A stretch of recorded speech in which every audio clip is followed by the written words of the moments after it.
It's time for Security Now. Steve Gibson is here. Some really interesting topics. We've always wondered about the cryptography used in Telegram's messenger. Well, now we know what we thought. It's not very good.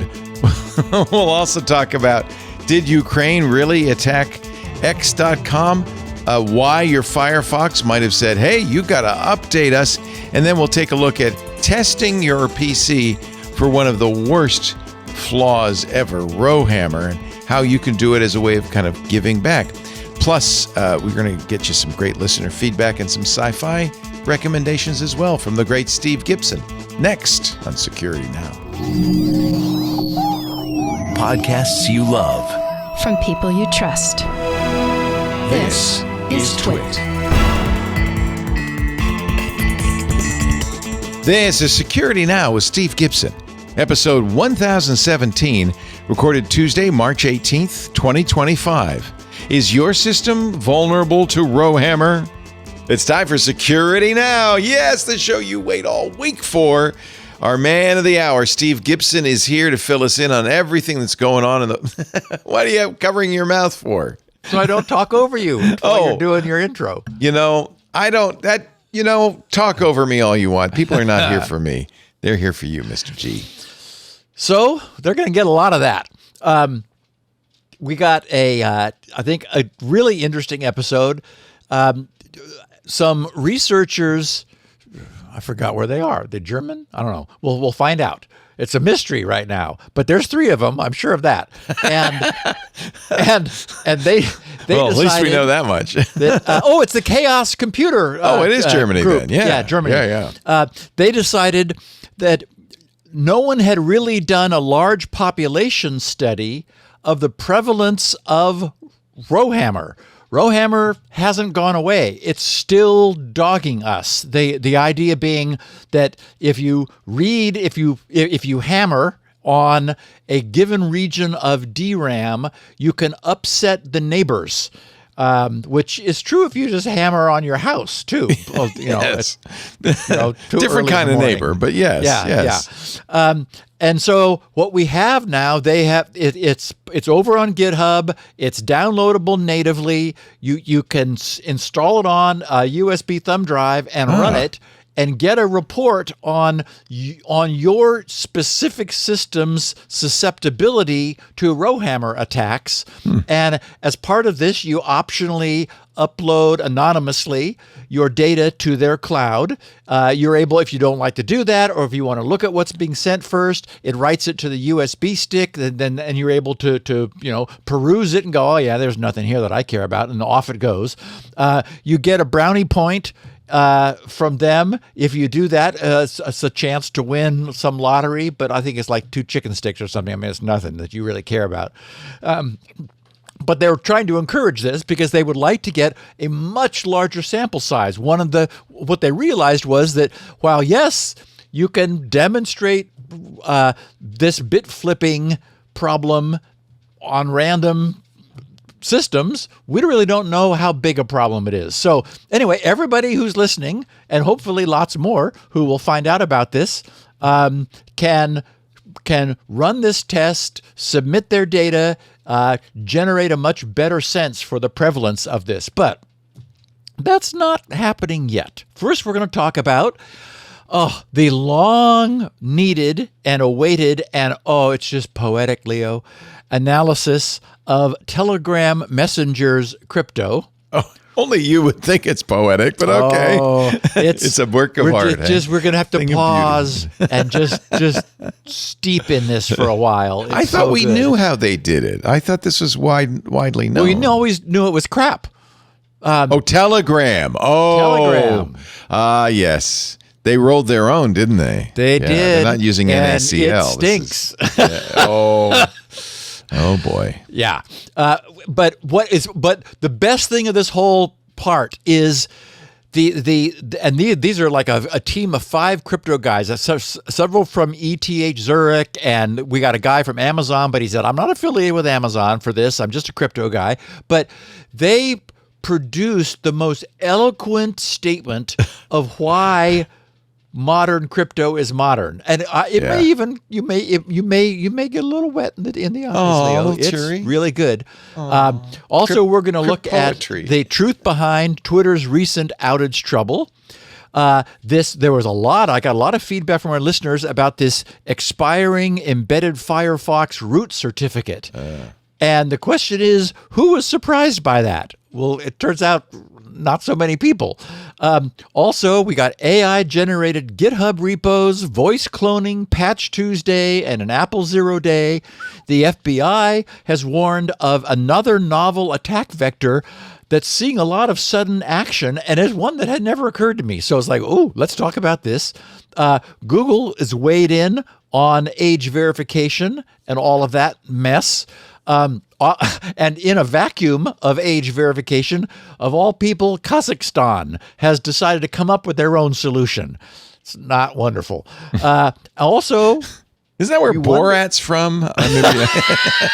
I might have that wrong. I think it was his idea, in fact. Yeah, probably. Also, Google, was Google served with an order from the UK as Apple was? They wouldn't be able to say, would they? That's what people want to know. Yeah. Can they say? No. Also, we've got a serious PHP vulnerability that everybody needs to make sure that they don't have, because I don't have PHP, so I'm glad to say.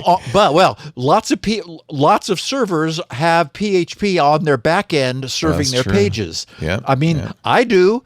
The good news is your forums, right, are in PHP, aren't they? Yeah. And but the good news is I wasn't vulnerable because of the way I set things up. But for example, the default XAMPP stack is vulnerable. Yikes. And that's what lots of people use. So I've got to make sure you don't have that. I did take the trouble to update my PHP because the version I was running was vulnerable, but the way I was invoking it wasn't. So anyway, we got a bunch of great listener feedback, some sci-fi content reviews, and then we're going to look at how you can find out about your own system's RowHammer vulnerability. So, just your average. Just your everyday. Security Now. I come home after one of these and I say to my wife, I think maybe this one was a good one. Everyone is a good one, Steve. Okay, honey, yeah. And I might tell you my story, the story of Hairpin Nat. Do you know what Hairpin Nat is? Oh, yeah. Of course, in fact, it's a way of solving the problem of not being able to access your IoT devices from an isolated network. Well, it turns out I have a Comcast business account. That's what we use to stream. And they disable Hairpin Net in their router. And for literally 8 months now, since we closed the studio, have been wondering why I can't get to my self-hosted wiki by its name, only by its number. Well, I now know. They don't support Hairpin Net. Who would ever thunk? Who would have thunk? Who does is the Ubiquiti routers. Yes, so I'm using Ubiquiti behind the Comcast router. Comcast, because I have a static IP address, says, no, you have to use our router. I might figure out a way around that because they say, and actually this was going to be my question to you, we can save it. They say it's for security reasons they don't support it. I find that hard to believe. Now, it's for support reasons they don't support it. They don't want to try to explain to Martha or, Jeffrey or whomever that, look, here's, because it's tricky to understand that the data goes out essentially on the other side of the router and then is able to do a quick U-turn and come back in as something else. It's a good description. What? It is a hairpin. Just so you know, the symptom is I'm running a wiki server internally inside my network on this Comcast router. It's using its static IP address because that's the best way to do it. Yep. But I can't reach it from here by name. DNS doesn't work. I can only reach it by number. But if I go outside or if I turn off my, it works fine. Works great. Yeah. And I never heard of this. And so for the longest time, I thought my server was broken. Anyway, of course, I should have asked you. Russell found it, our wonderful IT guy. He did a little digging. He said, I think that they turned off Hairpin Net. You know what? You should never turn off your backups. Let me tell you. This episode of Security Now is brought to you by Vanta. Vanta. You know, in business, trust isn't earned. It's not just earned, it's demanded, right? Whether you're a startup founder navigating your first audit or a seasoned security professional scaling your GRC program, proving your commitment to security has never been more critical or more complex. In fact, in many cases, it's a requirement.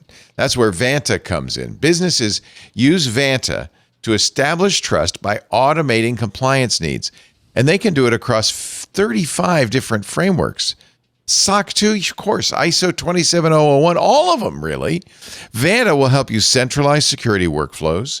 You can complete your questionnaires up to 5 times faster. Proactively manage vendor risk, too. This is a must-have. Vanta can help you start or scale your security program by connecting you with auditors and experts to conduct your audit and set up your security program quickly. Plus, with automation and AI throughout the platform, Vanta gives you time back so you can focus on the more important things like building your company. Join over 9,000 companies. You want some examples? Atlassian, Quora, Factory, and 8,997 others use Vanta to manage risk and prove security in real time. For a limited time, our audience gets $1,000 off. $1,000 off Vanta. Go to vanta.com/security now. Vanta.com/security now. $1,000 off. You see, because, we're in Silicon Valley or we're near Silicon Valley, whenever I drive through the Silicon Valley area, you see Vanta's billboards everywhere. And I always have to laugh. They have a cute little alpaca as their mascot. You can see it right here on the lower third if you're watching the video. But my favorite part of their billboards is the tagline, compliance that doesn't suck too much. I don't know why. I'm a geek.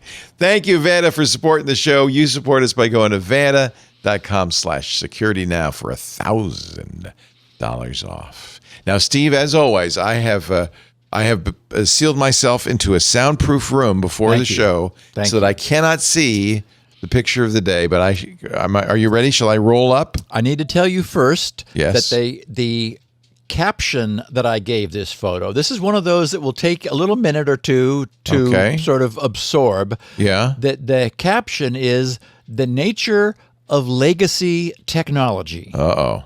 All right. You know, I'm going to roll. like technology we're never able to quite get rid of much as we might want to. Don't we know this is Microsoft's sad song? Oh, my God. Oh, that is hysterical. Oh my! Well, look at that, kids. Okay, you better tell people that is legacy, boy. Yes, isn't that wonderful? Wow, there's nothing below it. Wow. So, once upon a time, there was a phone pole, and it went from the ground up into the air. Yeah, as phone poles do. They do, and people began stringing wires. Sure, isn't it wonderful? Oh, yeah. It's just wonderful. And so wherever this phone pole was located, it was a very busy region. Yeah. And over time, it accreted more and more wires, largely running north, south, east, and west, sort of in there you can see them coming and going. And then something happened. We don't know what happened, but the phone pole lost its footing. Actually, you're exactly right, Leo. There were so many wires hooked to the top of this phone pole that some industrious person said, I bet we really don't need the phone pole to go all the way to the ground anymore. That's tensegrity. That's what that is right there in a nutshell. So some brilliant person or an accident or we don't know what, but it was very clearly, cleanly sawed off below all of this transactional wiring happening at the top of the phone pole so that there's just no more pole below the phone. Unbelievable. Yeah, that's just wonderful. And the nature of legacy technology, you can't get rid of it, right? I mean, you need it, but apparently they had to run a bypass or an underpass or something. Right, or a pedestrian I'm walkway. looking at it. I don't know they don't show what's below it. I'm just curious, but That's hysterical. And obviously it's working. It looks like all those wires have a nice tight, they're taut. They're good. Yeah, it didn't droop at all No. when they cut the pole out from under it. Nope, still there. Wow. Anyway, that's just one of our goodies. That's a good one. Okay, so our listeners possessing long memories may recall how, repulsed I was by Telegram's design the first time I looked at it, and we talked about it on this podcast. It was just a pile of made-up nonsense. I mean, it didn't obey any of the rules of cryptography. And since that was the general impression of it, which was shared by the informed crypto community, this was 11 years ago, back in 2014, Pavel Durov, who we talked about a lot back then, his response to the community's shunning of his solution was to say, okay, fine, you don't like what I just came up with in the kitchen table? I think it was his brother who wrote it, as I remember. I think you're right. Yeah. Yep. And so it was his fault. Pavel said, okay, fine. I'll put up a prize of $200,000. And this was in 2014 when that was more money, to anyone who can decipher an encrypted message sent between two Telegram end users. You don't like my crypto? Fine. Here's $200,000. Again, the crypto community was unimpressed because that was beside the point. It's about elegance and it's about rule following, which is what you do if you want solid crypto, not someone dangling a carrot. So, by 2014, and this was the point, we already knew how to solve these problems correctly, and Telegram wasn't it. Okay, so for this reason, I was very interested, and I knew our listeners would be, when I saw that a team of actual cryptographers had finally, and boy, this was not easy. I think it's like 107 pages or something of crap that they had to go wade through. But anyway, they took a good, actual, hard, long look at what can best be described as the ad hoc cryptography, which was invented out of whole cloth by Telegram. And I use the phrase actual cryptographers because the first thing that becomes clear to anyone looking at Telegram is that its designers were not. 5 cryptographers, 1 from King's College, 2 from ETH Zurich, 1 from Tel Aviv University, and the 5th, as I mentioned, from Amazon, last Monday published a paper containing their findings, which was just presented during the Eurocrypt 2025 cryptography conference. I've got a link to the paper here in the show notes for anyone who doesn't mind scrolling, because it is a tour de force. Their paper's title was Analysis of the Telegram Key Exchange. And its abstract reads, we describe, formally model, and prove the security of Telegram's key exchange protocols for client-server communications. To achieve this, we develop a suitable multi-stage key exchange security model along with pseudocode descriptions of the Telegram protocols that are based on analysis of Telegram's specifications and client source code. We carefully document how our descriptions differ from reality and justify our modeling choices. Our security proofs reduce the security of the protocols to that of their cryptographic building blocks. That's all proper, of course. But the subsequent analysis of those building blocks requires the introduction of a number of novel security assumptions, reflecting many design decisions made by Telegram that are suboptimal from the perspective of formal analysis, which is a really nice way, a polite way of saying, we did the best we could because we were just handed spaghetti. Anyway, they continue. Along the way, we provide a proof of the security for the variant of RSA optimal asymmetric encryption padding used in Telegram and identify a hypothetical attack exploiting current Telegram server behavior. They said, parens, which is not captured in our protocol descriptions. They said, finally, we reflect on the broader lessons about protocol design that can be taken from our work. And that's where the poetry comes in. Anyway, so 104 pages later. And remember, most of the beautiful research stuff that we do here, talk about, share, is, 17 pages, not 104. I think there's 107. Anyway, this was not a short paper. They conclude under the poetic heading, the brittle monolith that is Telegram.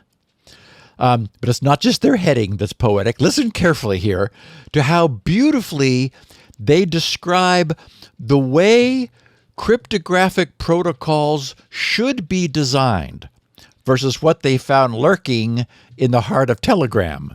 So here's on page 104, they conclude, in theory, the design of a cryptographic protocol has the sole purpose of achieving the protocol's security goals efficiently.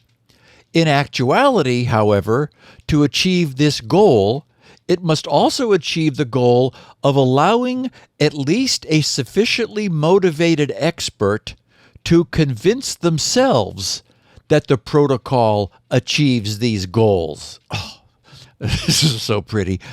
In other words, the central insight of what is commonly referred to as modern cryptography is that a cryptographic design is also tasked with being easy to reason about.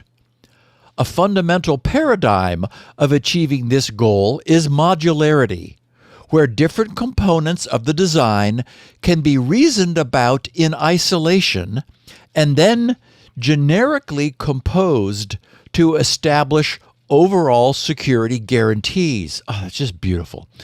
This modularity is typically achieved by relying on building blocks that provide strong security guarantees on their own, as opposed to only and potentially in specific compositions, and by breaking the dependency between different components of a protocol by avoiding reuse of secret material.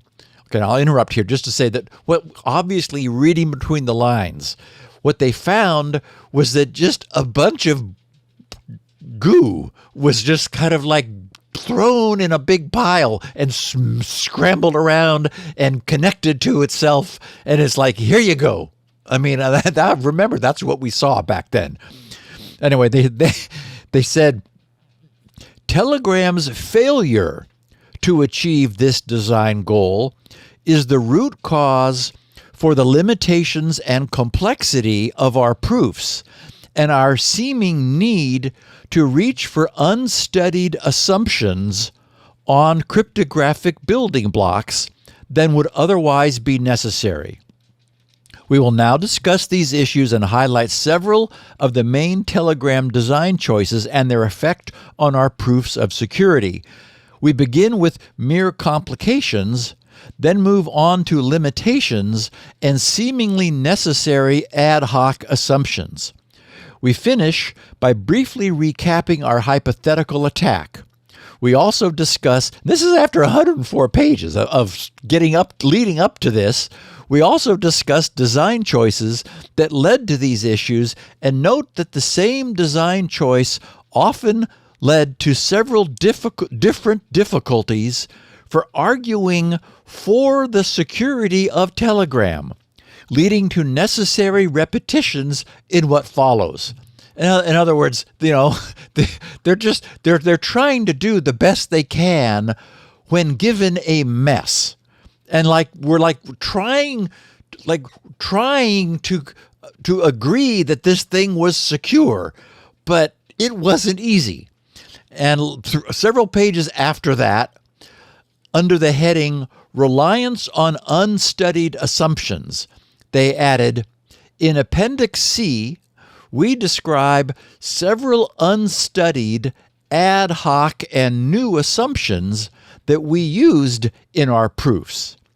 These assumptions could have been avoided if, for example, collision-resistant hash functions like SHA-256 or SHA-3 had been used instead of SHA-1, meaning that's what Telegram is using, meaning is not collision-resistant today, and if proper key derivation functions had been used, meaning it doesn't. So, in other words, the cryptographic design of Telegram is a mess, at a time when a mess can, and for very good reasons should, be avoided. Telegram is likely secure enough for everything and everyone who's using it and relying upon it.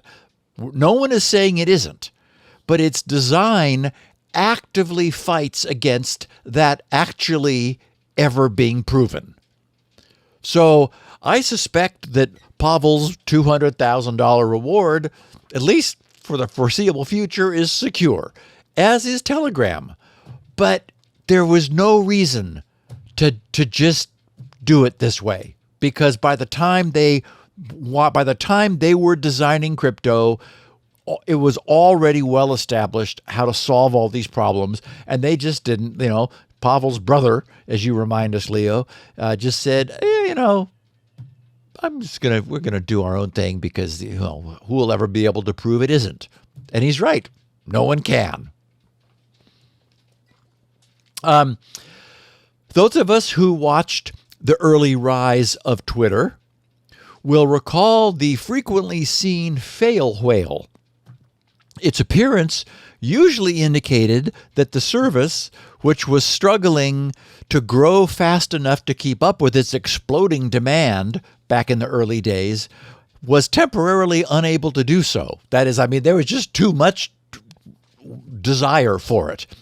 But the good news is those days are now long past. However, last week, Twitter was on the receiving end, and someone wrote back and said, Steve, why are you still calling it Twitter? Well, because I started with a retrospective, I suppose.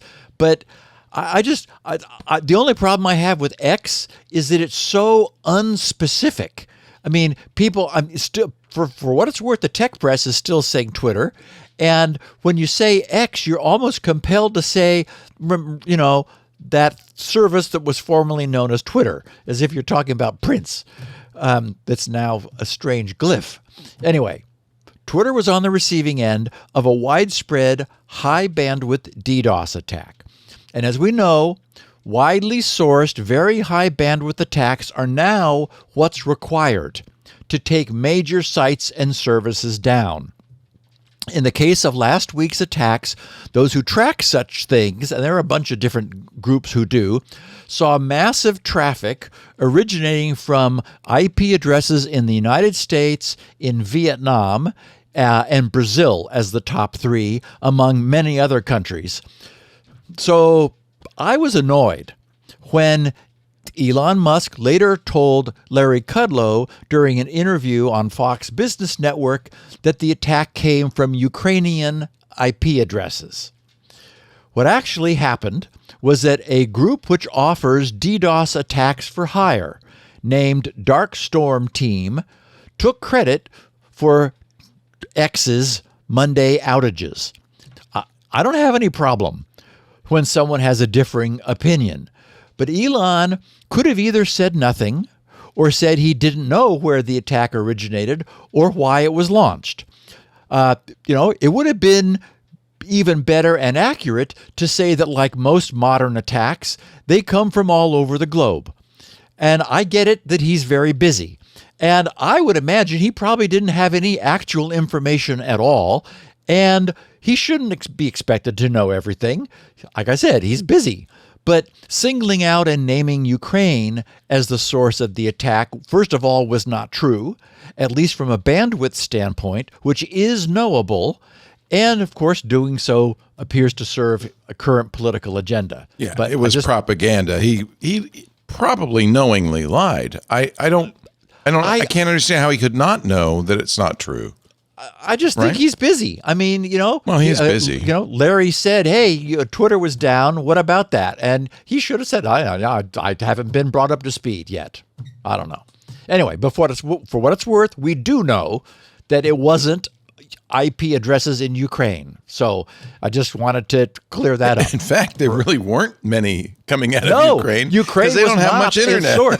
No, exactly. It's not where you would go if you wanted to do a DDoS attack. No, and frankly, I don't think you can DDoS anyone through Starlink because it doesn't have that much bandwidth. You need landlines that get warm with all the packets that are moving through them.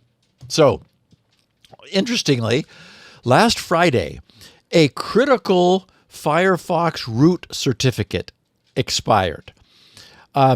Earlier last week, and this is what generated so much feedback from our listeners, because everyone knows I'm a Firefox fanboy, Mozilla wrote, on March 14th, 2025, a root certificate used to verify signed content and various add-ons for various Mozilla projects, including Firefox, will expire without updating to Firefox version 128 or higher, or the ESR, the extended service release, 115.13 or later for ESR users, including Windows 7, 8, 8.1, and Mac OS 10.12 through 10.14 users. This expiration, that is the expiration of this root cert, may cause significant issues with add-ons, content signing, and DRM-protected media playback. Now, just to be clear, this is a root certificate not the way we normally think of it, not like a public root. This was a private root embedded in the Firefox exe. So that's why it was necessary to have an up-to-date version of Firefox. Mozilla said if you don't update, Firefox features that rely on remote updates will stop working, and your installed add-ons will be disabled. DRM-protected content such as streaming services may stop playing due to failed updates. Additionally, systems dependent on content verification could stop functioning properly. In other words, lots of bad stuff. They said this update is necessary for all Firefox users running versions earlier than, as I said, 128 or ESR 115.13, including those Firefox for desktop on Windows, Mac OS, and Linux, as well as Firefox for Android. If you were sent to this article through an in-app message in Firefox, it means your browser version is outdated and needs to be updated. Okay, now since I'm still using, actually I'm sitting in front of it right now, Firefox on a Windows 7 machine, I was initially concerned. But I just checked, and my ESR edition had already updated itself well past that point. It's currently at 115.21.0 ESR. And in researching this further, it became clear that unlike those sites, which, we sometimes see, I won't say often, where their TLS certificate expirations clearly are catching them by surprise because their site suddenly went offline, and it's like, oops, we fired the guy that normally updates that every year. In this case, Mozilla was not taken by surprise by this.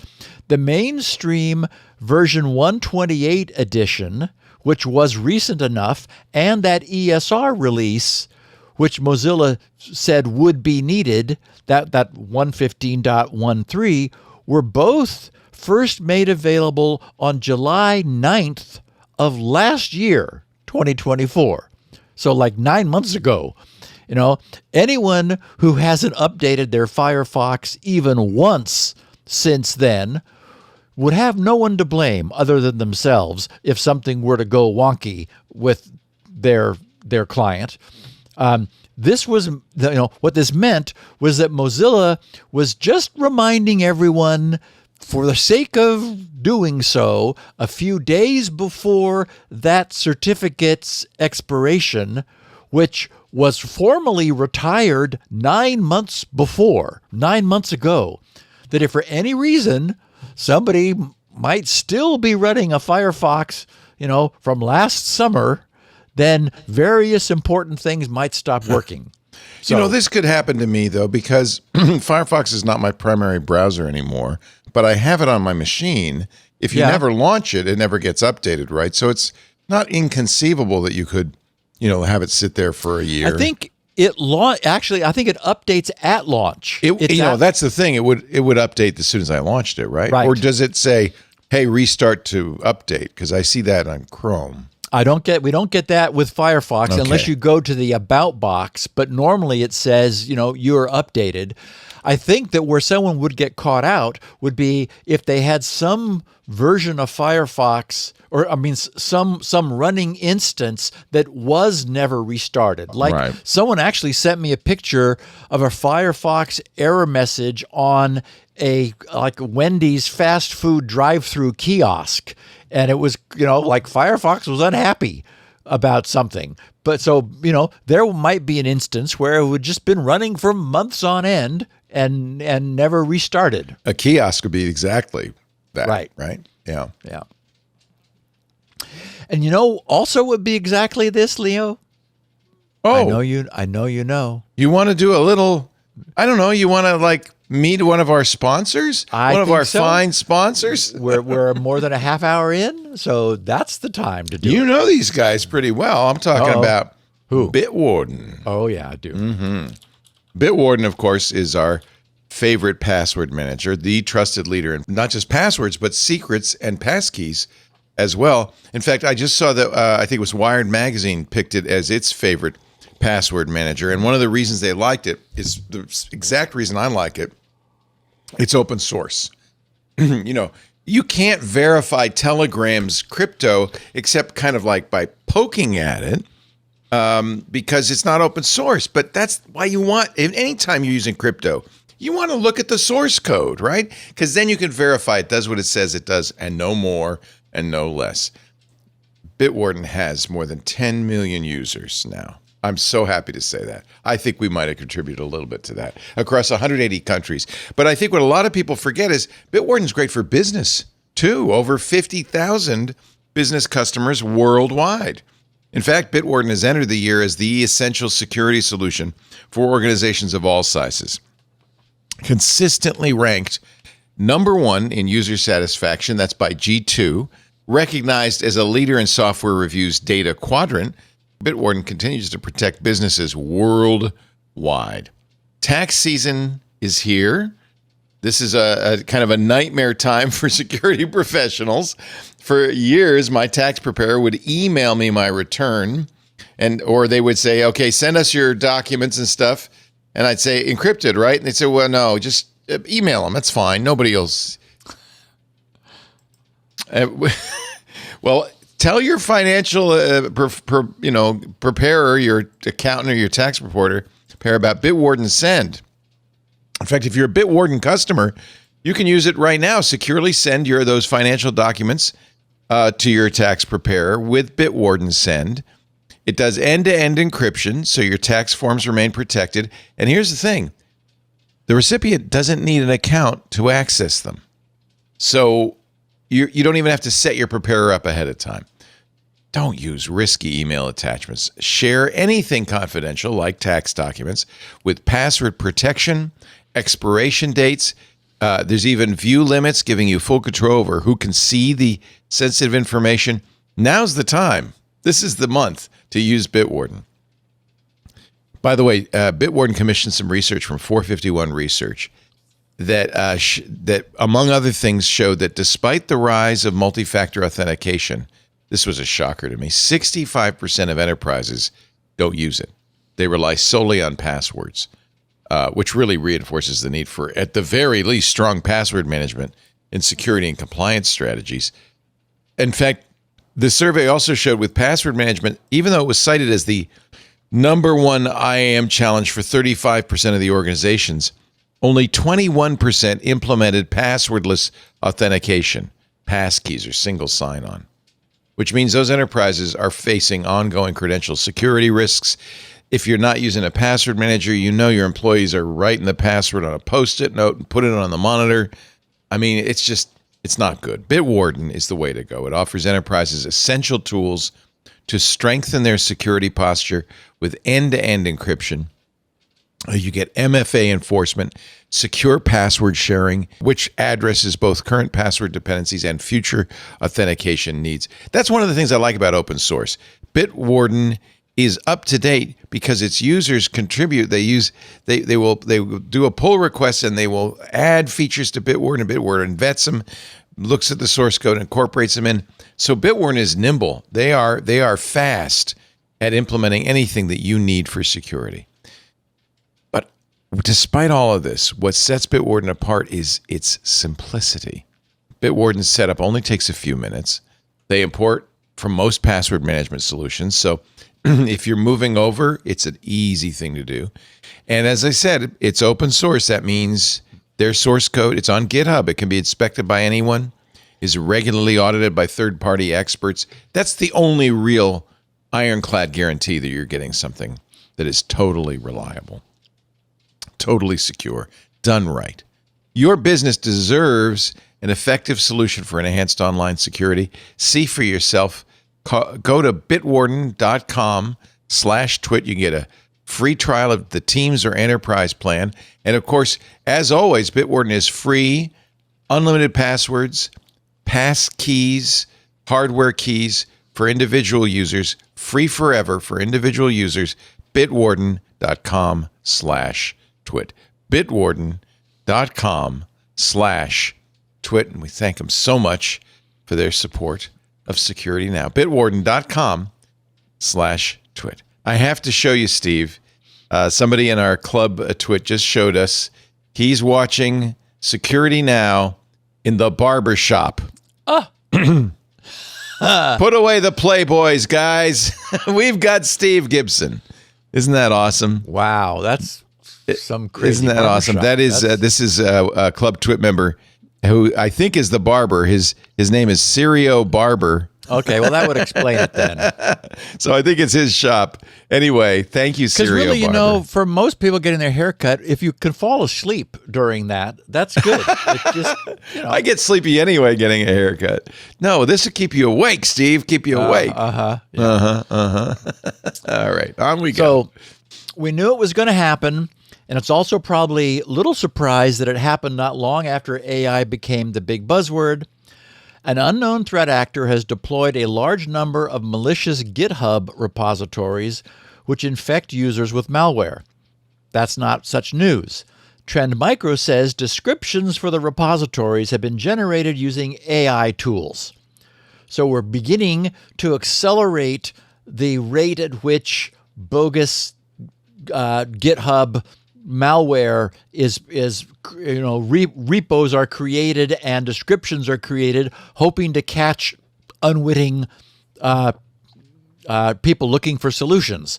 The malicious repositories infect users with the smoke loader, which then deploys the Luma Stealer malware to exfiltrate users' credentials, because they're looking to get developers' credentials in order to, launch supply chain attacks to infect their own actual, valid repos and get their stuff widely distributed. So beware of repos that actually, they don't look like they're written by some, Russian national trying to write English anymore. That oh no, they're good now. They're grammatically perfect.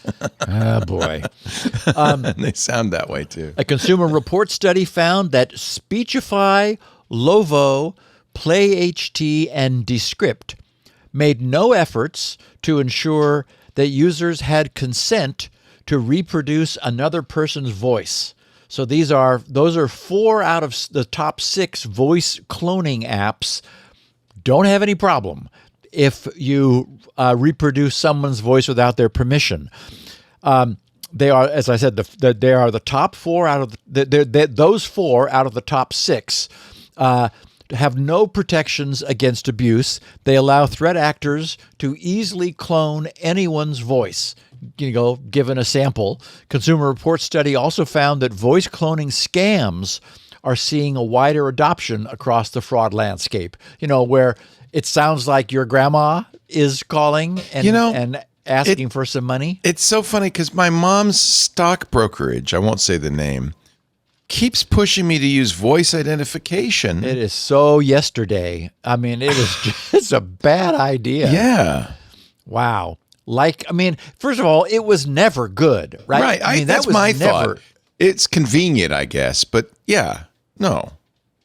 Maybe it just puts people off. Like, oh, if some Russian is trying to scam you, voice then it's like, okay, well, I guess I'll go somewhere else. I don't know. Last Tuesday, Microsoft patched a modest 58 vulnerabilities, among which 6 were actively exploited 0 days. That's only a third of what they've done recently, Leo. So that's like, oh, okay, we'll wake up. There was a Windows Win32 kernel subsystem elevation of privilege vulnerability, Windows NTFS information disclosure vulnerability, the fast FAT file system driver remote code execution vulnerability, NTFS information disclosure, another one of those, and an NTFS remote code execution vulnerability, and Microsoft Management Console security feature bypass. So those were all being exploited as 0 days among 52 others. So, update when you can. Apple also patched a 0 day in their WebKit, affecting both iOS and macOS. And Apple did describe it as an extremely sophisticated attack, so not easy to do, but they fixed it. Now, this bit of news was interesting to me. It had never occurred to me. The FBI is warning that their agents are increasingly seeing scams involving free online document converter tools. And they posted a note saying that we want to encourage victims to report instances of this scam. They said in this scenario, criminals use free online document conversion tools to load malware onto victims' computers, leading to incidents including ransomware. FBI Denver special agent in charge. I wonder, Leo, do they have any non-special agents, or are all their agents special? Because actually, I think they are all special agents, come to think of it. They're all special agents. They are. You wouldn't want to be like not the Yeah. special agent. But you don't want to get that one. They're you may not always be special agent in charge, but you could be special agent. Right. I think they're all special. Anyway, this guy's name is Mark Michalek, and he said, quote, "The best way to thwart these fraudsters is to educate people so they don't fall victim in the first place." Amen to that. "If you or someone you know has been affected by this scheme, we encourage you to make a report and take actions to protect your assets. Every day, we are working to hold these scammers accountable and provide victims with the resources they need," unquote. So the FBI said to conduct this scheme, cyber criminals across the globe are using any type of free document converter or downloader tool. This might be a website claiming to convert one type of file to another, such as a .doc into a PDF. It might also claim to combine files, such as joining multiple JPEG files into one multi-page PDF. The suspect program might claim to be an MP3 or MP4 downloading tool. They said these converters and downloading tools will do the task advertised, but the resulting file can contain hidden malware, giving criminals access to the victim's computer. The tools can also scrape the submitted files for personally identifying information, such as, I don't know who would have a social security number in such a file, but okay, dates of birth, phone numbers, etc., banking information, cryptocurrency information, seed phrases, wallet addresses, and so forth, email addresses, and passwords. And they finished saying, unfortunately, many victims don't realize they've been infected by malware until it's too late, and their computer is infected with ransomware or their identity's been stolen. The FBI Denver field office encourages victims or attempted victims of this type of scheme to report it to the FBI Internet Crime Compliance Center at www.ic3.gov. By the way, I did a search. Not all FBI agents are special agents. Oh. Special agents are the criminal investigators or detectives who, in other words, You might have the tea lady is just an agent, not a So special does it say agent. like FBI generic agent? Yeah, there are agents. Okay. Other employees of the FBI who handle administrative tasks, paperwork, or phone calls may be broadly referred to as agents, but are not special agents. So I guess everybody is an agent. That's what you are. You're not an employee. You're an agent. Well, I wouldn't go that far either. Could you think there are non-agent employees? You can't be arrested by anybody but a special agent. Ah, They're senior to the agents. got But it. there may also be other jobs. I'm sure the person who empties the trash in the offices is not an agent. That's a good point. I would think. I don't know. I asked AI. AI told me that. That's good. Well, we're going to believe it until we learn otherwise. Until it was a That's hallucination. It was all a dream. Anyway, I just wanted to point this out. It had never occurred to me, should have, that downloading, like using It's occurred to me only because how often do you do a Google search? You've got a doc and you want to turn it into a PDF, or you've got, a Word perfect document. Yep. And how often does that happen? And in the it old comes days, right I used up. to go out on the internet and look for tools. Not Yes. anymore. It comes right up in a search. Yes. How do I convert this? And it says, just click this link for a free document conversion. And you think, oh, good, I don't have to install another one Exactly. of those stinky programs. I just want to get it done because I only have this one thing to do. What's interesting to me is that they still work. So it sounds like they're taking existing programs and modifying them. Yeah. They still do the job. So I guess that way you go, oh, good, I got the PDF. You don't think about it. When Boris asks to purchase your document conversion domain name For it's big like, bucks. hey, we Hey, got I'll sell it to we 'em. got some Bitcoin Yeah. here. Just include your PHP code, please. That's right. Yes. The top court in South Korea rejected Meta's final attempt to dismiss a $4.6 million fine. 5 years ago, South Korea's privacy watchdog, we talked about this back then, fined Meta, this was back in 2020, for sharing the data of 3.3 million South Koreans with third parties without their permission or authorization. Meta lost that battle. Then they appealed. They've now lost the appeal. The final highest court in South Korea said, nah, we need some money. So they've got to pay. Was it a breach or did they actually sell it? See, It was actually sold. They were just saying, here's who was using us in South Korea. so for a long time I've said, you don't have to worry because Meta's never going to sell your information. They sell that's their secret sauce. They sell ads against that information. So they say, well, you want 35-year-old men in South Korea, we can deliver that. But to learn that they're actually selling that on. Well, actually, the article says sharing. So Yeah, but- maybe not monetizing overtly, but Right.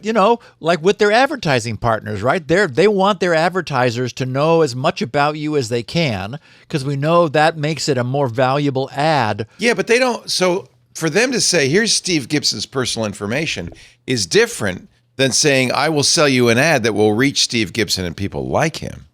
Because if you give Steve Gibson's personal information, well, who knows what Meta's up to?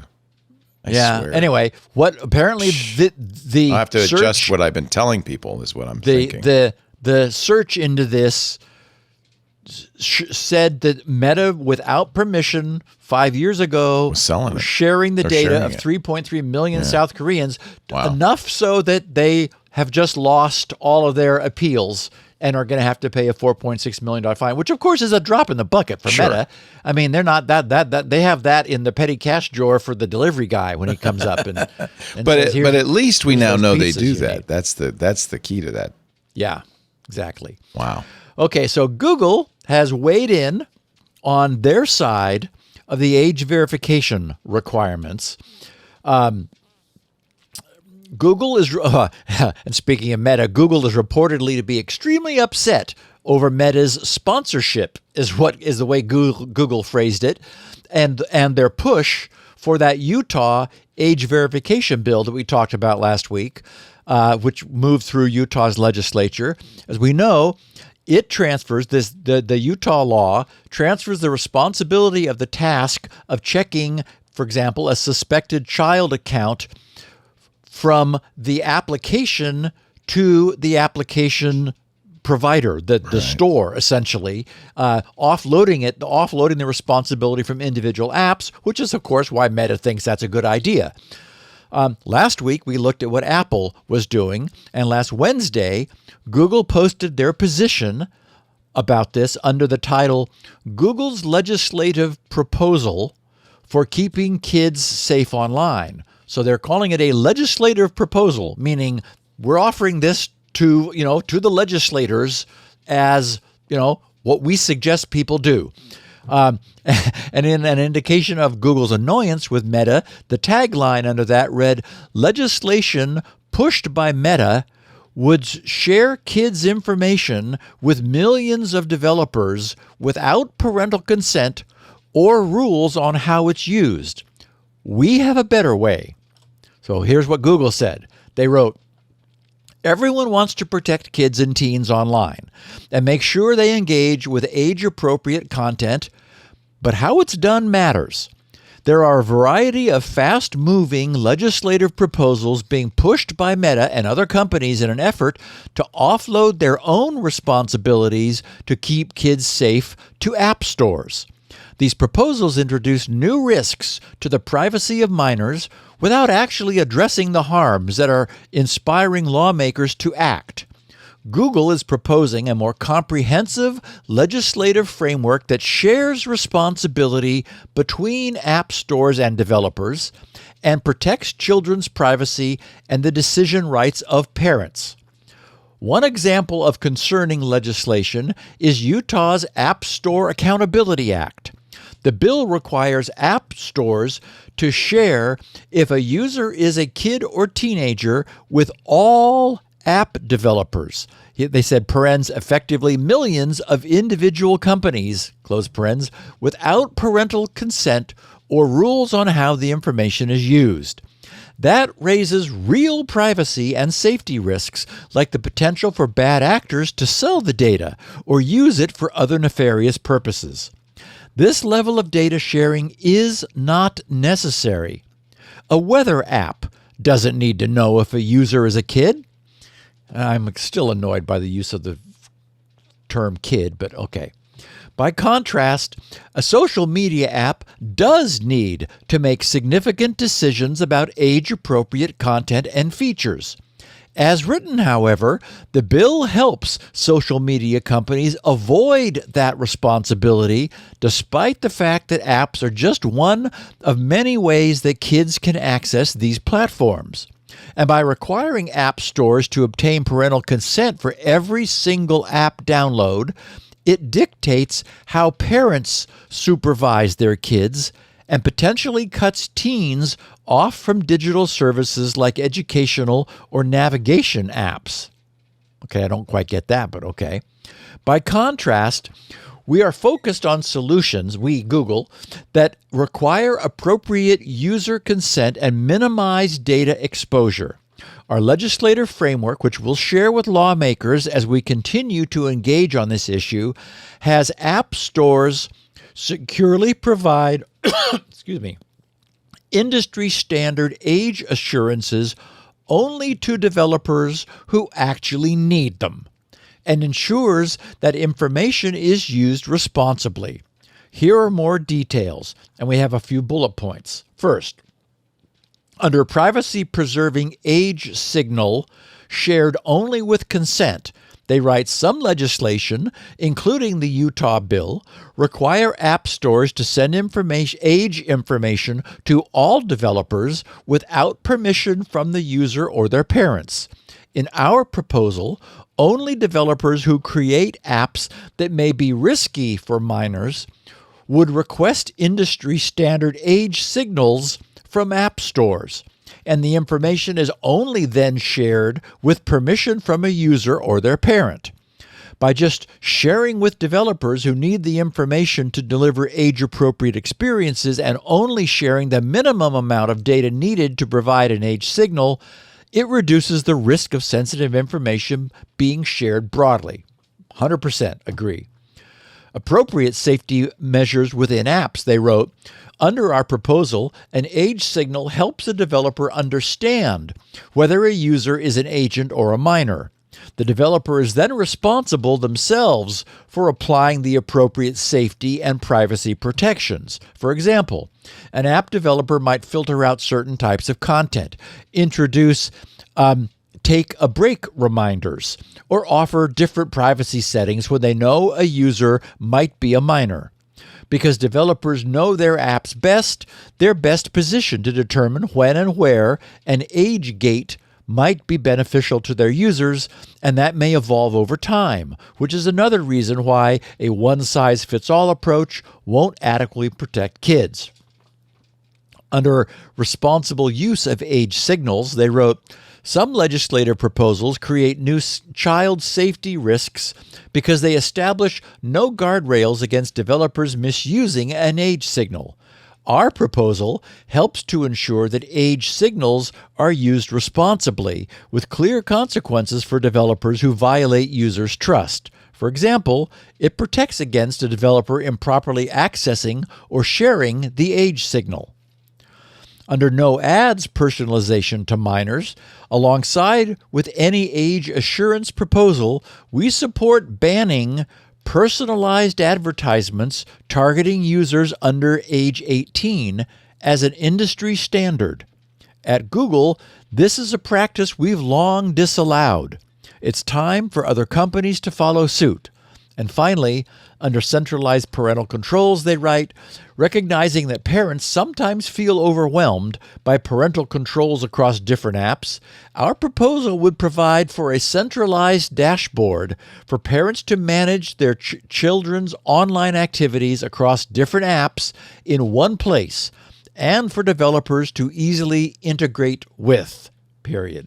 So they finish, Google has demonstrated our commitment to doing our part to keep kids safe online. We're ready to build on this work and will continue engaging with lawmakers and developers on how to move this legislative framework for age assurance forward.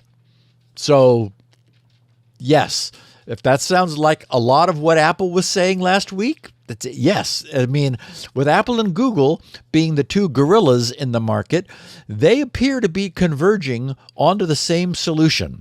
Essentially, parents are able to group the phones of their family members and indicate which phones belong to their minor children.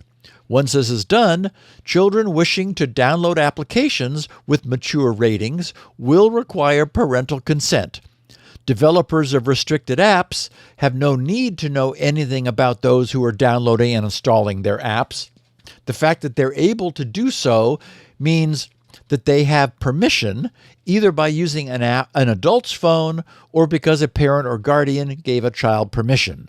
So essentially providing control only where it's necessary, which, is very much like what Apple suggested and we talked about last week. So it feels like that's where we're going. And it also feels like Google is rolling up their sleeves, calling this, legislative proposal. So, they're going to respond to legislation like what we just saw happening in Utah and say, no, let's do it this way. This is the way it should be. Unfortunately, our current administration seems upset with Google. I guess actually Biden's was too. So yeah, it was actually Biden's FTC that brought that began complaint. The whole antitrust work. Yeah.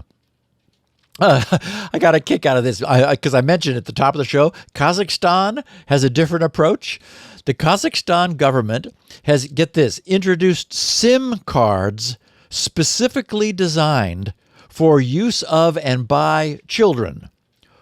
In Kazakhstan, all parents will be required to buy and deploy the new SIM cards for use in their children's devices.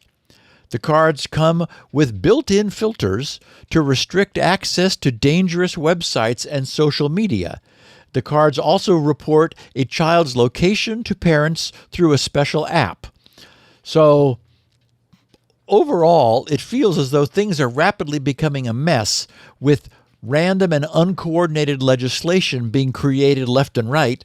And frankly, I lay this at the feet of Apple and Google, who both resisted taking the action they could and should have taken on this many years ago. They were like, no, we don't want any responsibility. We don't want any part of this, and it's only when bad legislation and bad solutions are finally being created that now they're saying, oh, well, okay, yeah, but what you're doing is wrong. Here's how we'll do it.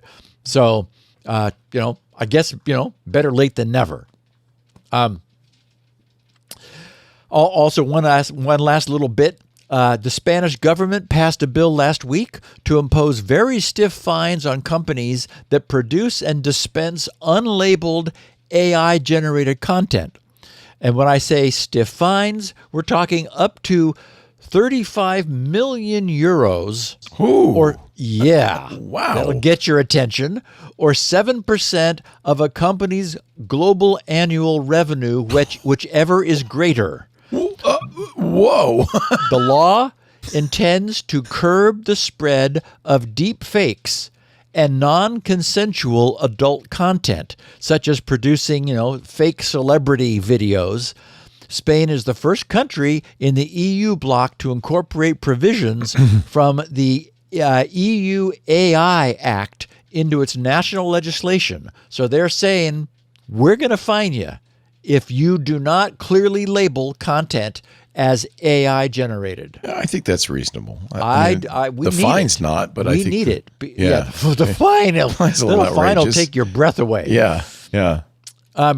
Okay, we're going to talk about Google and the canary after another break because we're now at an hour in, my friend. The Google and the canary. Wow. Google and the canary. Sounds I think it's a reverse canary. I'm not sure if it's a reverse canary. We'll have to think about that. Oh, that's a good point.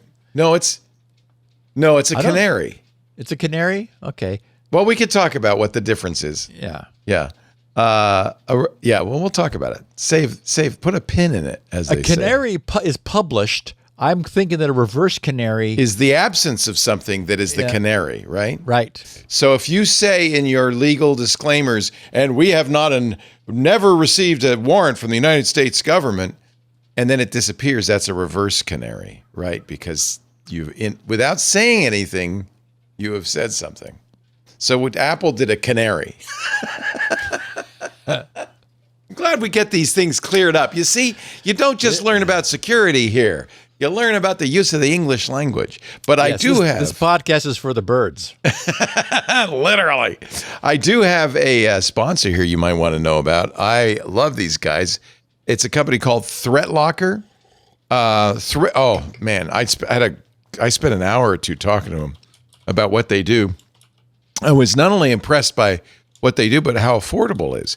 So if you listen to this show, ransomware is just crippling businesses all over the world. Phishing emails that started, or infected downloads like Steve was just talking about, malicious websites, RDP exploits. How do you defend yourself? You don't want to be the next victim. Well, you need ThreatLocker's Zero Trust platform. The key on all of this, it takes a proactive, here's the 3 words you need to hear, deny by default approach. It blocks every unauthorized action, protecting you from both known and unknown threats. And it's trusted by global enterprises like JetBlue, the Port of Vancouver. Think about this. This is a terrifying thought for them to be shut down by ransomware. They rely on ThreatLocker to shield them from zero-day exploits, supply chain attacks, and providing complete audit trails, which really helps not just for compliance, but for just figuring out what's going on, who's doing what. ThreatLocker's innovative ring fencing technology isolates critical applications from weaponization. It stops ransomware cold. It limits lateral movement within your network. So important. Keep those bad guys from snooping around. ThreatLocker works across all industries. Yes, it supports Windows, but also Mac environments. And they have great 24/7 US-based support. You get comprehensive visibility and control with ThreatLocker. Mark Tolson, who's the IT director for the city of Champaign, Illinois. It's really gratifying for me to hear city governments, state governments, schools, universities using ThreatLocker. He's an IT director for the city of Champaign, Illinois. Mark said, quote, ThreatLocker provides that extra key to block anomalies that nothing else can do. If bad actors got in and tried to execute something, I take comfort in knowing that ThreatLocker will stop that. Stop worrying about cyber threats. Get unprecedented protection quickly, easily, and cost-effectively with ThreatLocker. Go to the website. You won't believe how effective and how affordable it is. Actually, can you afford not to do it? That's the real question. ThreatLocker.com/twit. They have a 30-day free trial. You'll see how easy it is to set up and implement. And learn more about how ThreatLocker can help mitigate unknown threats and ensure compliance.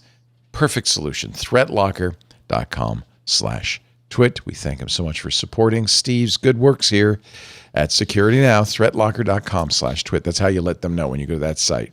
ThreatLocker.com/twit. That's important that you heard it here. Okay, Steve, I want to hear about Google's Canary. Okay, so last Friday, The Record ran a piece that caught my eye. In the wake of what has become an extremely public withdrawal of enabling Apple's strongest privacy guarantees for iCloud backup in the UK, many have wondered, including, it turns out, elected members of U.S. legislation, about Android and Google. What's their similar status relative to the United Kingdom of, their even larger Android ecosystem, which is designed and managed by Google? So I've wondered this too. I figured if they went after Apple, I'm sure they must have gone after Microsoft and Google and everybody else, right? Yes. The Record gave their coverage of this question the headline, Google refuses to deny it received encryption order from UK government. And apparently they've been asked directly and rather pointedly. The Record wrote, Google has refused to deny receiving a secret legal order from the British government, according to a bipartisan group of members of Congress who are concerned Westminster may have demanded that several U.S. technology companies provide its security services with a mechanism to access encrypted messages. It follows the British government reportedly issuing such a secret legal demand, officially known as a technical capability notice, to Apple. Apple is believed to be contesting the demand at a closed court hearing on Friday. And I assume they meant last Friday.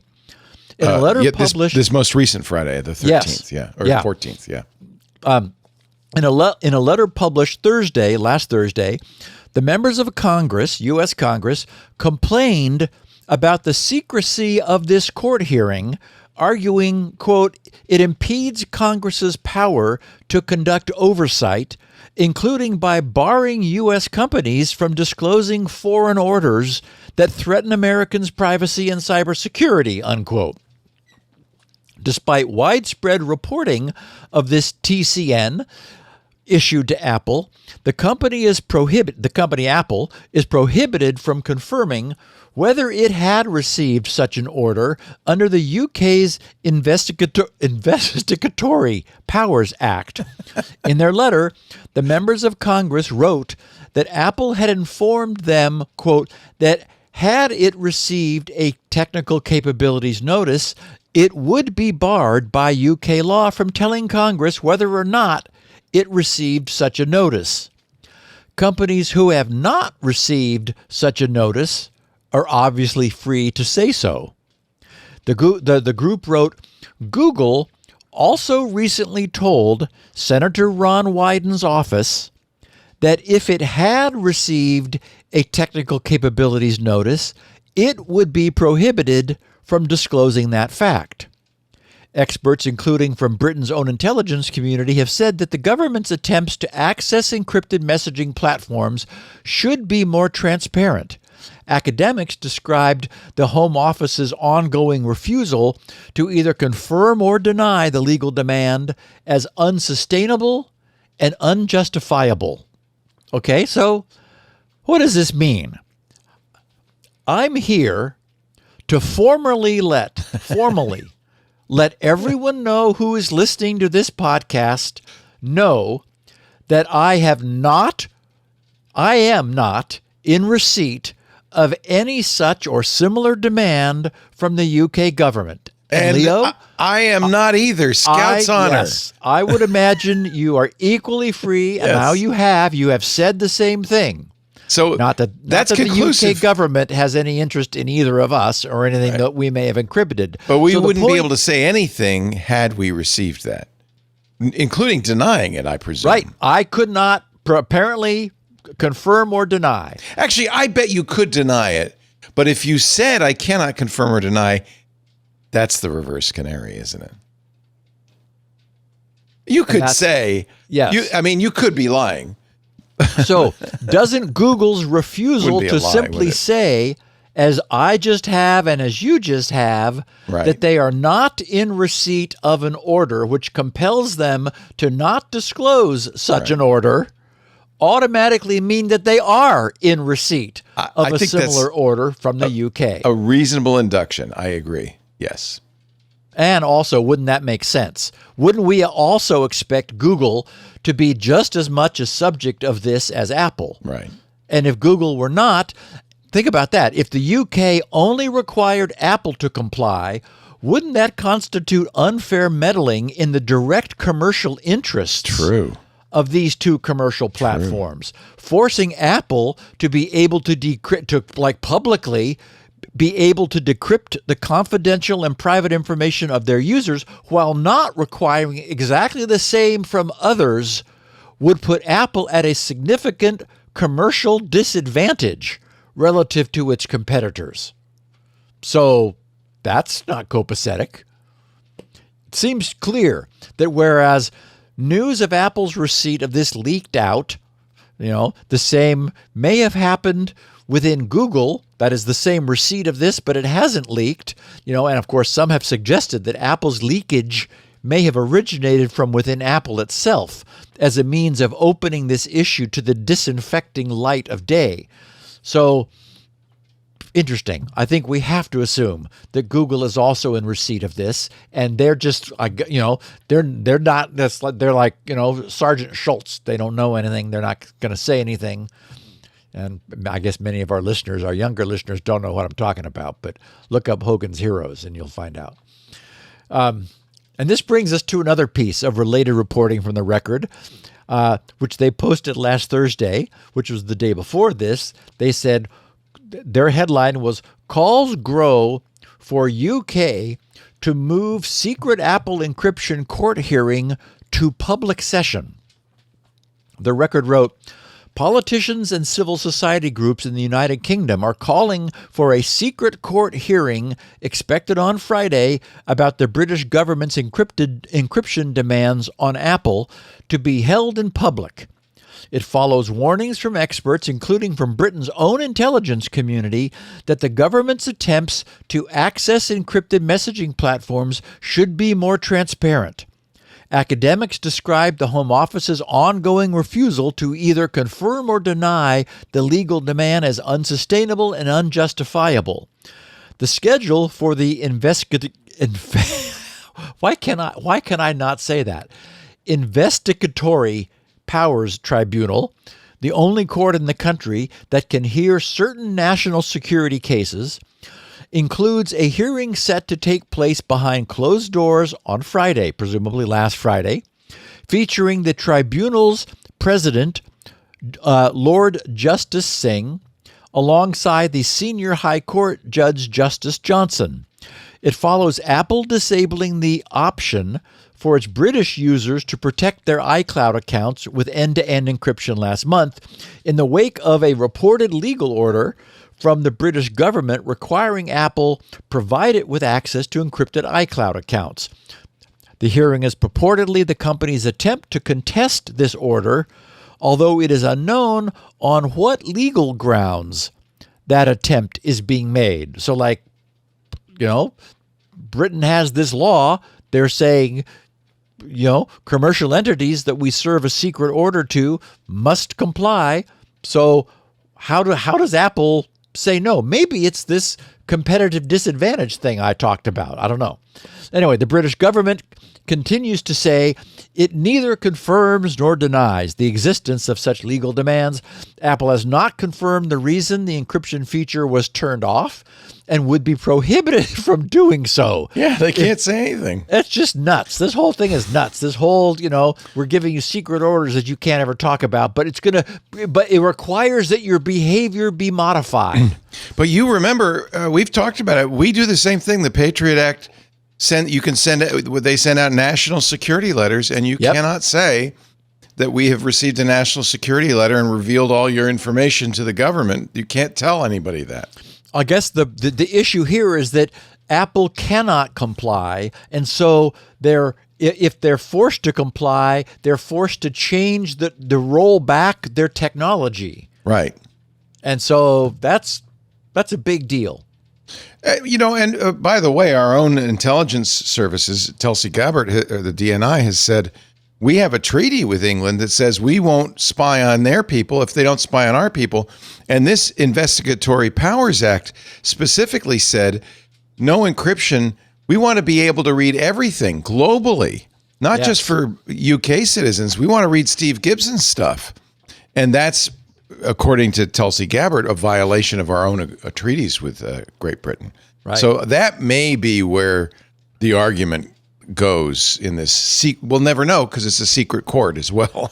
So, in a joint letter that was sent Thursday to the head of this, Lord Justice Singh, by a collection of British civil liberties groups. Yeah. They asked him to use his discretion, because he had discretion, to open the hearing to the public, arguing that doing so would not prejudice national security. The campaigners for this issue said, they wrote, there's significant public interest in knowing when and on what basis the UK government believes that it can compel a private company to undermine the privacy and security of its customers. They argued that there are no good reasons to keep this hearing entirely private. It's probably embarrassment, right? Given that the existence of the secret legal order has been publicly reported and effectively confirmed by Apple's decision to remove its end-to-end encrypted service for British iCloud users.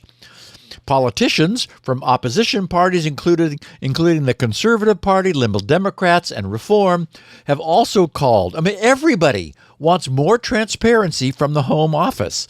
David Davis, a Conservative Party politician who's long campaigned to limit state surveillance powers, told Sky News the government needed to explain its case to the public if it wants, quote, effectively unfettered access to private data. So secrecy, this is all good. Secrecy is the authoritarian's friend. That's really sad. Yes. Yeah. And all of this mess, all this noise is what we need. These decisions need to be made. So I'm glad this is all, coming to a head. Yeah, me too. It's what we need to have happening because all this needs to be decided one way or the other. Importantly, since the delivery of privacy and confidentiality is a commercial competitive attribute, whatever the rules finally turn out to be must be universally applicable to all parties equally and evenly. And at this point, nothing about this process of secret UK government compulsion, can become or remain the status quo. It has to change. Mm-hmm. I agree. Okay, so everybody with PHP-based servers, listen up. Before we get to some feedback from our listeners, I want to make absolutely certain that anyone who's responsible for any PHP-based Windows web servers, so not those running Linux, this is not a Linux issue.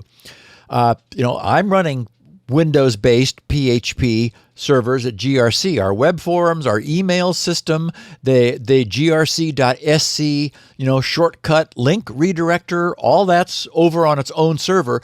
Because these are PHP based, that server is sequestered. It is on an isolated network that has no access to the rest of GRC because it's PHP. For exactly the reason I'm about to be telling everybody about. I had the ability to do that, and since it wasn't code that I wrote, it's going to have its own little home where, if it melts down, well, I'll be unfortunate, but it's got backups and rolling backups and everything. Still, I did not want it to be able to reach over into grc.com and everything else that's there. So, the good news is that the several ways the PHP interpreter, and there it is, interpreter, right? We know what a danger interpreters are. The several ways the PHP interpreter can be invoked, only the oldest original method of using the PHP-CGI.exe executable gateway, or frankly, the PHP.exe itself, if it were to be placed in the PHP-CGI directory, is vulnerable. Well, we've known this for years, right? I mean, this is not a revelation. Well, CGI is not safe, but right. the XAMPP system still uses it by default. That's what it's using. I remember oldie and goodie. Putting an open file share on my server. This is many years ago. And what I didn't think, I thought people were going to upload files. Somebody did. They uploaded a PHP file and executed it because I was running CGI, PHP CGI, and any file in any folder can be executed if it's PHP. Yep. It's a big flaw. I learned a lesson then. That was a good lesson. Really bad. Yeah. So none of the newer approaches, including mod PHP, fast CGI, which is what I'm using, or PHP FPM, are vulnerable. However, as I said, on Windows, the common use of the so-called XAMPP stack is vulnerable in its default configuration because it uses the PHP CGI executable to invoke the PHP interpreter. And XAMPP refers to the Apache web server, the MariaDB database, and both the PHP and Perl interpreters. So I breathed a personal sigh of relief at this, since all of GRC's many web servers have always been configured to use the fast CGI method of invoking PHP. Before I talk about this further, the only solution is to move to the current release of a supported PHP, which means if you're on the 8.1 track, be 8.1.29 or later. If you're using 8.2, be it 8.2.20 or later. I'm at 8.2.28 as of yesterday. Because of this news, I brought my servers up to speed because I was back on a vulnerable version. And it's easy to be. That was last summer. And the good news is I have fast CGI. So in this case, I wasn't vulnerable. But it's like, yikes. And if you're on PHP 8.3, be at 8.3.8 or later. And unfortunately, this still leaves a massive population of publicly exposed PHP servers vulnerable to complete system takeover. That is, I saw the command line. I'm not keeping a secret, but it wasn't worth putting in the show notes. A command line that when received by any of these vulnerable PHP systems causes the system to reach out and download from an external server the content that they then want to execute on the vulnerable host. So, I mean, it's really bad. It's as bad as it could be. Okay, so here's the backstory. The news that put me onto this was just published by The Record. They wrote, researchers said Friday, and this is the point, because this, as I said, this is about 9 months old, but it's just ramping up. Researchers said Friday that a vulnerability initially exploited mostly in cyber attacks against Japanese organizations is now a potential problem worldwide. The threat intelligence company Grey Noise said exploitation of the bug, tracked as CVE 2024-4577, extends far beyond initial reports, referencing in particular a blog post published Thursday by Cisco Talos. The Talos team had said an unknown attacker was predominantly targeting organizations in Japan in January through the vulnerability, which affects a setup called PHP CGI that runs scripts on web servers. A patch was issued last summer. Cisco Talos said the attacker's apparent goal was to steal access credentials and potentially establish persistence in a system, indicating the likelihood of future attacks. Granoy said it observed similar activity beyond Japan, revealing a far wider exploitation pattern demanding immediate action from defenders globally. That is, this thing it's recently exploded. Get this. There are 79 known ways to exploit the vulnerability and remotely execute code on a compromised system. And I think we need Paul Simon for this. 79 ways to exploit yourself. That's right. Yeah. And not only remotely execute code, but remotely execute code which you've induced your server to download for you. Oh, wow. I mean, it is really awful. It's really bad. The PHP scripting language they wrote is decades old and is widely used in web deployment. Quote, attacks attempts have been observed across multiple regions with notable spikes in the U.S., Singapore, Japan, and other countries throughout January 2025. Cisco Talos said Thursday that the attacker it studied used a command and control server that deploys a full suite of adversarial tools and frameworks. Why not download them all? I mean, this thing will let them download anything they want into a vulnerable server and then run them. God. Yeah, get them all. It is just awful. Put all 79 exploits on there. The researchers said they believed the attacker's motive was to move beyond just stealing credentials. Researchers at Symantec had reported exploitation of this CVE last August against a university in Taiwan not long after the patch was issued. The discovery of this is credited, now Leo, to an old friend of ours whom we have not heard much from recently, good old Orange Sci. Oh, yeah. At DevCore. Mr. Pwn to Own. In just the previous 4 years, Orange Sci has won, in 2021, 28th of top 100 Microsoft Most Valuable Security Researchers Award. In 2021, the champion of Pwn to Own Vancouver. Also in that year, the third of top 10 web hacking techniques for Exchange server remote code executions. He also won the Pony Award in 2021 for the best server-side bug for Exchange server remote code executions. The next year, in 22, he was the champion of Pwn to Own Toronto. In 2024, last year, first of top 10 web hacking techniques for research of confusion attacks, and the fourth of top 10 web hacking techniques for research of worst fit attack. So we know the guy. I mean, this guy is a super hacker and a responsible researcher. Last June, he probably 6th, makes a lot of money doing this, I imagine. Millions. Yeah. Last June 6th, when DevCore published their security alert titled CVE 2024-4577, PHP CGI Argument Injection Vulnerability, it drew the security industry's attention.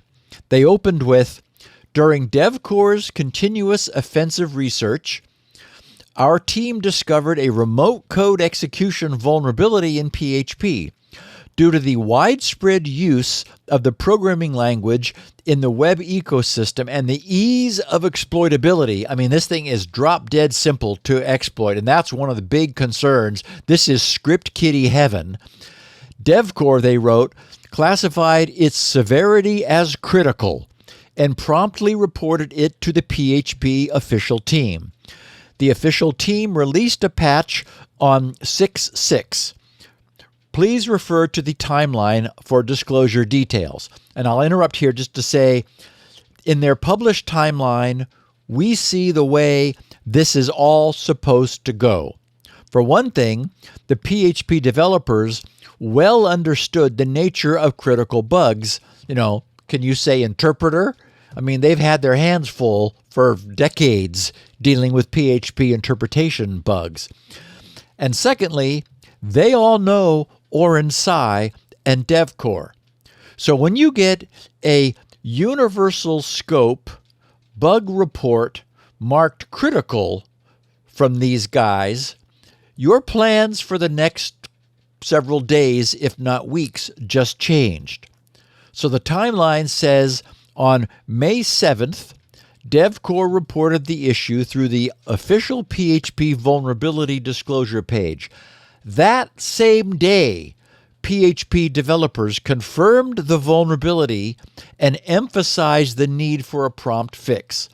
9 days later, on May 15th, PHP developers released the first version of the fix and asked for their feedback. 2 days later, on the 18th, the developers released the second version of the fix and asked for additional feedback.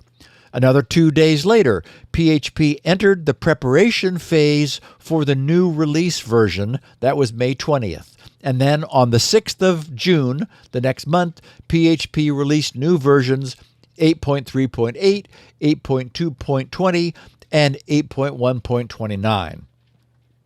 Under description, the DevCore people, so we're back to the DevCore disclosure now.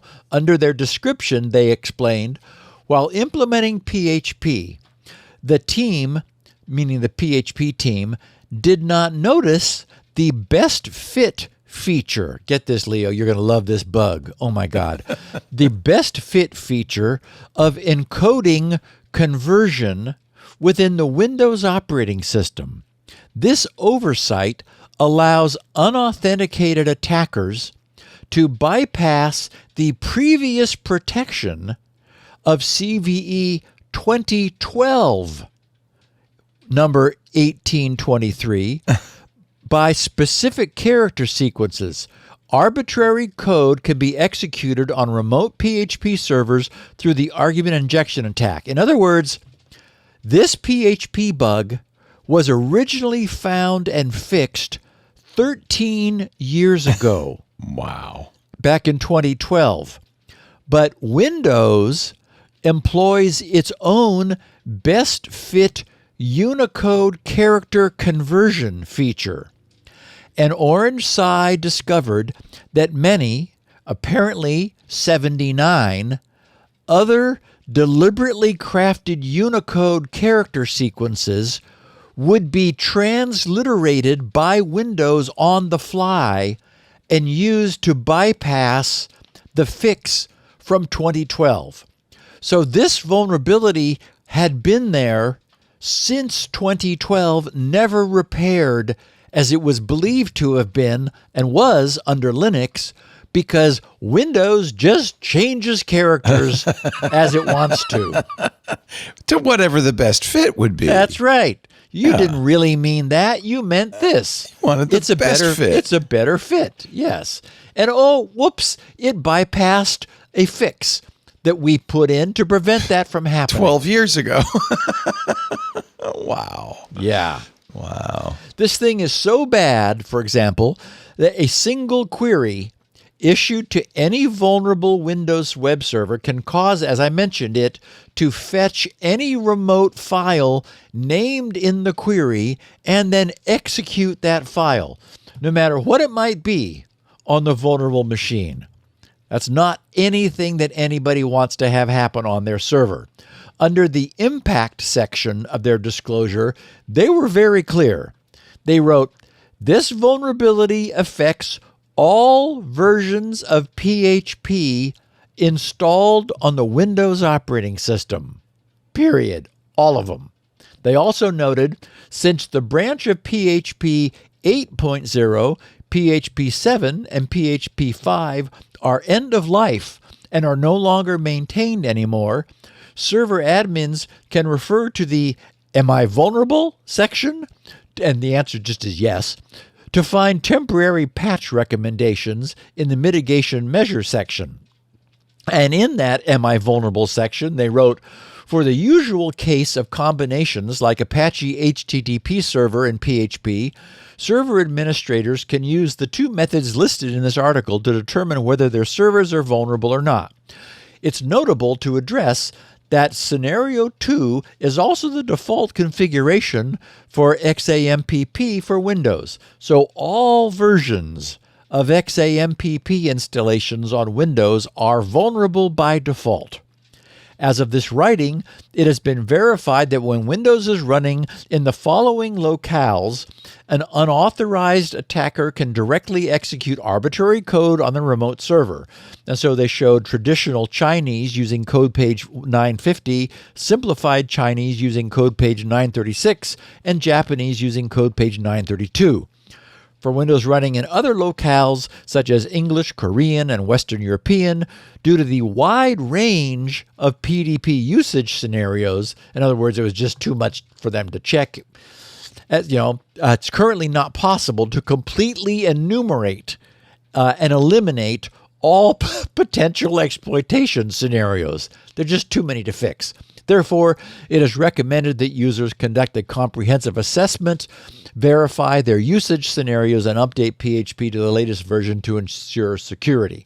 And, even though I was using a non-vulnerable fast CGI implementation, I'm not taking any chances. So I did move to the latest version yesterday. That was written last June. Since then, it's been widely confirmed that this vulnerability can be exploited anywhere and on any vulnerable server, regardless of local language configuration. Therefore, by far the safest and most recommended mitigation is to update to a version of PHP that once again fixes this problem.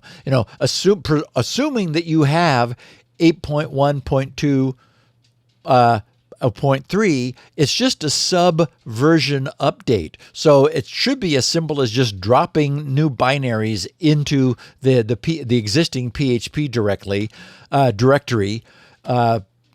and then you're good to go. So, it should be a simple fix. But I wanted to absolutely be sure, because this thing is so bad, and it is so likely that many default configurations will be vulnerable, and the exploitation of this is ramping up, very, very quickly. So I want to make sure all of our listeners know, and anybody that they know that may be running PHP in this on a Windows server. It's only Windows that is the problem because of Windows Unicode. It's Unicode that is doing this. It's that best fit character translation nonsense, which essentially created a workaround on behalf of the attackers for the fix that had been implemented back in 2012 when this was first found. Amazing.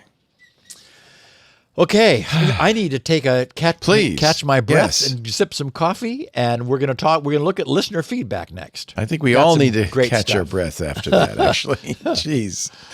I'll never forget that. I thought it must have been the very early days of the show. I think I was giving people a place they could upload something to the server, so I had an open file share. What I didn't understand is that somebody could upload plain text .php file that could then execute. Yep. Fortunately, I think I caught it before it got. I think I remember you talking about it on the show too. It was like, that was quite an eye opener, I guess.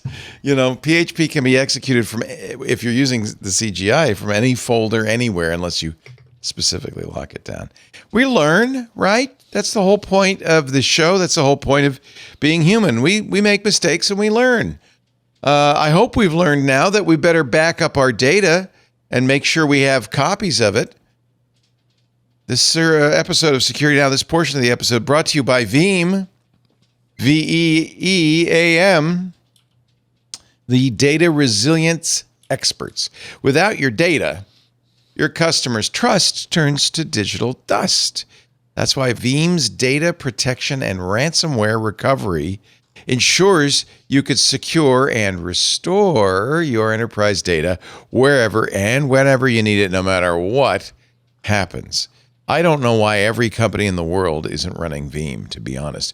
It's close. As the number one global market leader in data resilience, Veeam is trusted by over 3/4 of the Fortune 500, 77% to be exact, to keep their businesses running when digital disruptions like ransomware strikes. This is no accident.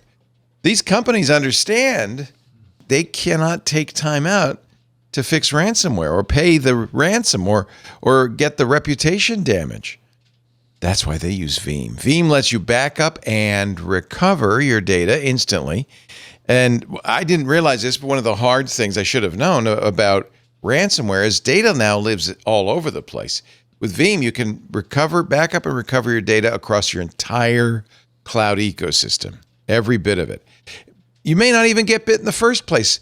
Veeam proactively detects malicious activity so you can stop it cold. You can also remove the guesswork by automating your recovery plans and policies. You do have a recovery plan and policy in place, right? Well, Veeam will help you if you don't. Get real-time support from ransomware recovery experts should the worst happen. You're not alone. You got Veeam.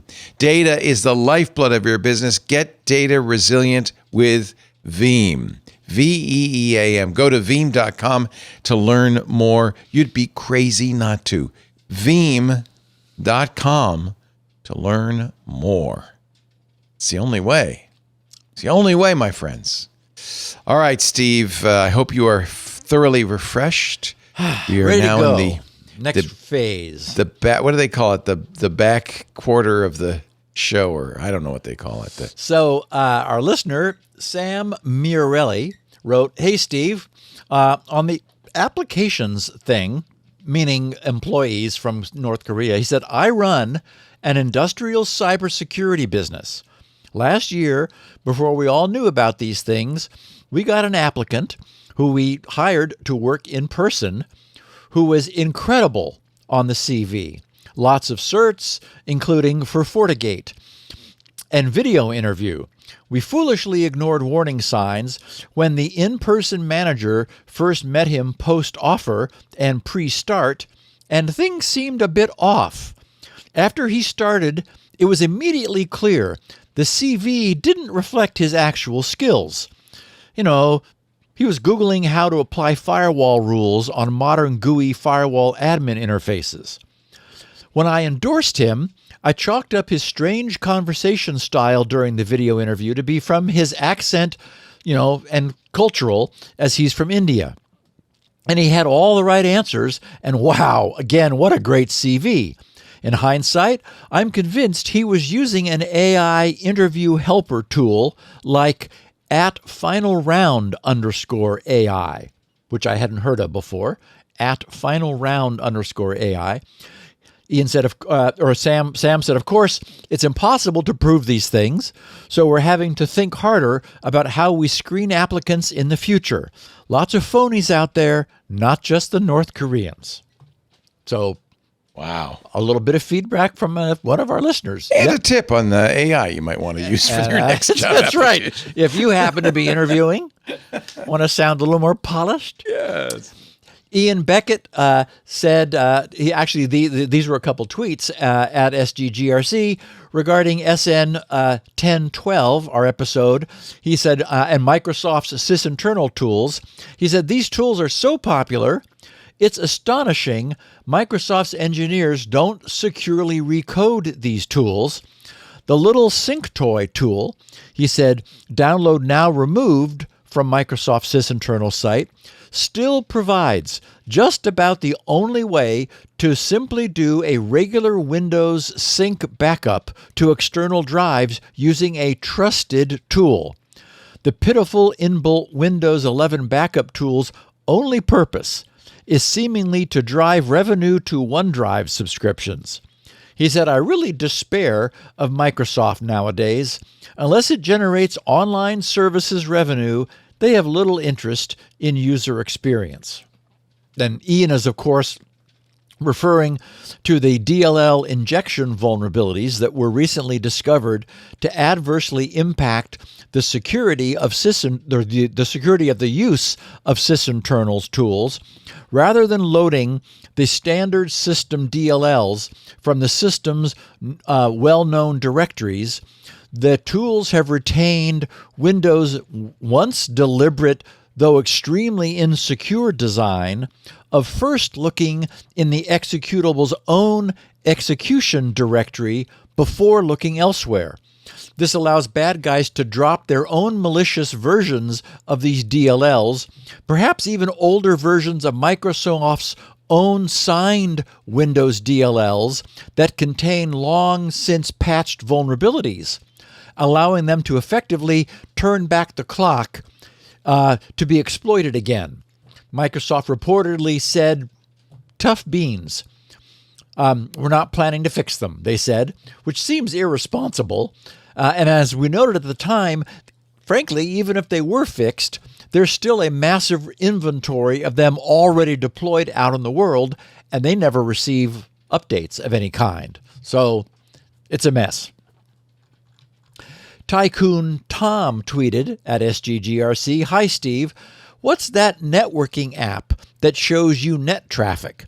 The company was from Australia. He was just, he heard me referring to it. I got it running on my Mac right now. It's a win, isn't it? Yeah, I love it. Yeah. It's Networks, NETWORX, from a company called Soft Perfect. I've got a link in the show notes for anyone. It's free for 30 days, after which I would be surprised if you don't want it forever for $15. As I noted, it will easily monitor the local machine, but my favorite feature is that from a local machine, it's also able to monitor the real-time usage of the entire network by watching the router's SNMP interface byte counters. Oh, nice. So, I forgot about that. Yeah. I got to do that. That's great. Yes, you're able to set it up to monitor your entire family or local network I need to LAN do that. use. Yeah, very nice. Very cool. Very nice. Good recommendation. Thank you, John Steve. David Hicken wrote, "I'm not even sure it deserves a CVE." Oh, he's talking about the backdoor, the so-called backdoor from last week. "I'm not even sure it deserves a CVE. This may well be similar to the case of the Win32 API, and it's a DLL, versus the at least one-time undocumented API of NT.dll. He said these ESP32 undocumented commands may not be guaranteed to survive the next chip redesign.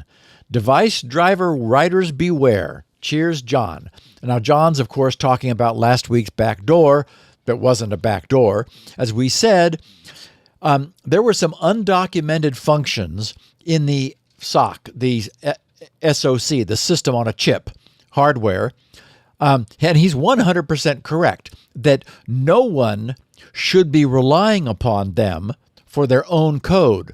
Since being unofficial and undocumented, the Chinese chipmaker Expressif should feel free to change their function or remove them entirely at any time. And I also agree that even assigning a CVE in retrospect was ridiculous. Though I understand the discoverer's motivation behind doing so, they were advertising this as a big bad backdoor, which was the narrative that most of the tech press picked up on this. So you got to have a CVE to make it sound more real and scary. Mark Goldstein wrote, "Thanks for sharing Roger Grimes' story on the North Korean hackers. You did an important public service. The recitation of the story was funny and compelling podcasting." He says, "I told Roger of your recitation." Oh, good. Mark, nice. Yep. And Mark said, "In 2009, I wrote a business plan for my company, America Online, to acquire LastPass." He said, Wow. The CEO said we were not in the security business, meaning, AOL was not. Right. So my proposal was shut down. Although one day I'd visited Joe and his team with dozens of ice cream sandwiches on a hot Washington, D.C. day. Mark wrote, after the first breach at LastPass, I searched for a new password manager. I read what cryptologists said. I read FAQs and everything on various password manager websites. Finally, I found that 1Password had written some technical papers, including their security model. It explained their various security choices. I could not evaluate all the crypto, but I understood their perspective of the vulnerabilities of password managers. I discovered that they knew users of 1Password could create easy-to-crack master passwords, so they used the master password along with a strong certificate to create the security for each instance of the password manager on a PC, Mac, iPhone, etc. When I create a new instance of 1Password, it copies the strong certificate to the new device. If someone cracks my 16-character password, they still must crack the 64-bit certificate. Good luck. He said he finished writing, this is why I chose 1Password. Subsequently, I use 1Password on my iPhone and Windows PC. Their cross-platform implementation of passkeys works great for me. Passkeys on 1Password is my security solution. Regards, Mark. And I should mention that 1Password is also a sponsor of the Twit network. And I wanted to thank him for sharing his note and experiences. And many of us agree that that's a great, that 1Password is doing a terrific job. I should note that I've always also been a fan of 1Password's additional user account entropy, which they introduce using a client-side blob. While it means that it must be duplicated and replicated across all of a user's devices, that's a one-time requirement that then creates and provides very strong additional enduring security forever, which makes sense to me. Yeah, we've talked about this before, and I remember I asked you, is it more secure? And you said, well, if you use a good password, it's not. But just as Mark says, it's for people who use Monkey123. But then it makes me wonder, well, what do you need the password for? You've got the certificate. Yes, right. It's so very much the way you and I also use suspenders. You and I use certificates for SSH login. That's right. Because so it's both a password to say this is who we are and a certificate so that if somebody else tries to spoof who we are, they can't get in. Actually, once I have the certificate set up, use the password anymore. I just automatically log in because of super strong key exchange. Yeah. Yep. An anonymous listener said, Steve, please keep my name confidential. He said, I would like to explain to you what happened to LastPass a few years ago. I work for a major cloud distributor, and this occurred during a meeting with their CTO at the time, since LastPass was one of our vendors. I asked what happened, and the CTO explained that the dev at home was using Plesk on his personal Mac, which was hacked due to a Plesk media server that had not been updated. That much we know. He said, but the primary issue was that he was logged into the LastPass network from his personal machine. I asked the CTO why he was able to log into LastPass's network from a personal machine, since they had policies in place to prevent that. The CPO confirmed that they did not enforce their own policies.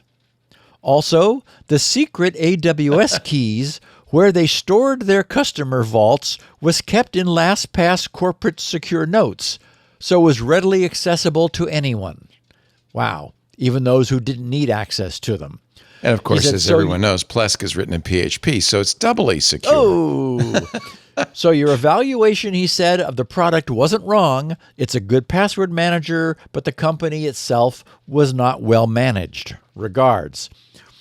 So there's a little bit of additional insight that we haven't had previously. Since we cannot know how and where crucial decisions were being made, there's really no way to assign specific blame. But one thing we do know is that LastPass really dropped the ball on the PBKDF iterations issue. And there's really no excuse for that. They just didn't care.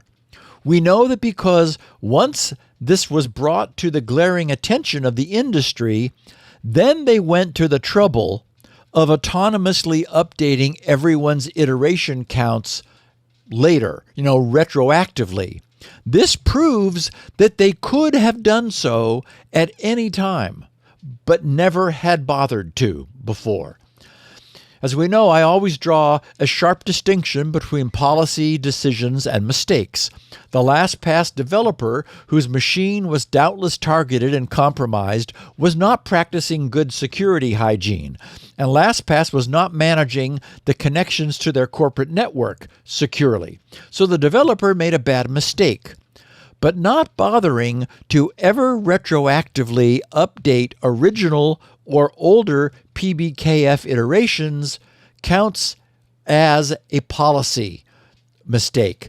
It wasn't a priority decision to fix that as it should have been, and that's unforgivable. That they need to be held accountable for. And it's only those people whose LastPass vaults are being cracked retroactively, essentially, because they had 0 iterations or some, 500, low early iteration count.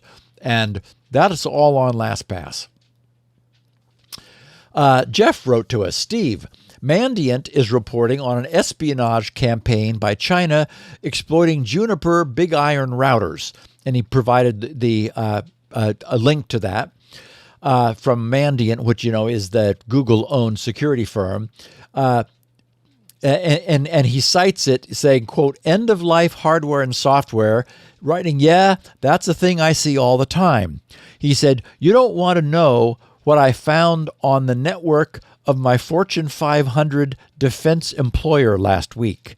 It's a bit of a dog bites man story, but it's part of a pattern by China to infiltrate critical infrastructure and hold it at risk as part of their national strategy. Signed, Jeff. He says, P.S. I forgot to use my GRC registered email. I appreciate the instant bounce, so I could fix that and resend in less than 2 minutes. Okay, so since Jeff referred to his Fortune 500 defense contractor employer, I left off his last name, though it's familiar to me since he's been an avid provider of feedback through the years. I was familiar with the news that he linked to. Older Juniper routers have problems that have been resolved in later devices, and those older routers are no longer receiving updates. So they're stuck running older firmware that will never be repaired. Still, those routers are well built and running. So it's difficult for any CIO to tell his CFO that, we need some money and a bunch of money to replace some aging network infrastructure equipment. The CFO replies, okay, what's wrong with it? Isn't it still working? And our responsible CIO says, well, yeah, but it's old and it's no longer being maintained by its manufacturer. So it could have some security weaknesses that could possibly be remotely exploited by foreign hostiles. And the CFO says, so you're saying that as far as you know, there's nothing wrong with it and it's still working just fine, but there might or might not be something wrong with it, and we wouldn't know? And our CIO, feeling that he's losing this one, says, yes, that's exactly right. We could be in danger. And the CIO, the CFO, ends the discussion saying, okay, I get what you're saying here. I really do. But, we have some very, very pressing needs, and they're not what ifs. They're real. It only makes sense for those to take priority. So I don't know how this changes over time. Certainly, every one of the C-suite executives appreciates the need for proactive security. That CFO would not blink at the need for an industrial-strength firewall appliance to keep the bad guys out if they didn't have one, and I'm sure there was one from the get-go. And I'm sure that intellectually, Everyone also appreciates the need for security updates and patches. Everything around them is constantly being updated and patched and fixed. Their phones and their PC, and now even probably the cars they drive. And we're all being told that these measures keep problems from ever occurring. But we never actually see any of these supposed problems, right? So they remain intangible, and it makes it a little difficult to sell. It feels like this is going to require a cultural change, and that's just going to take time.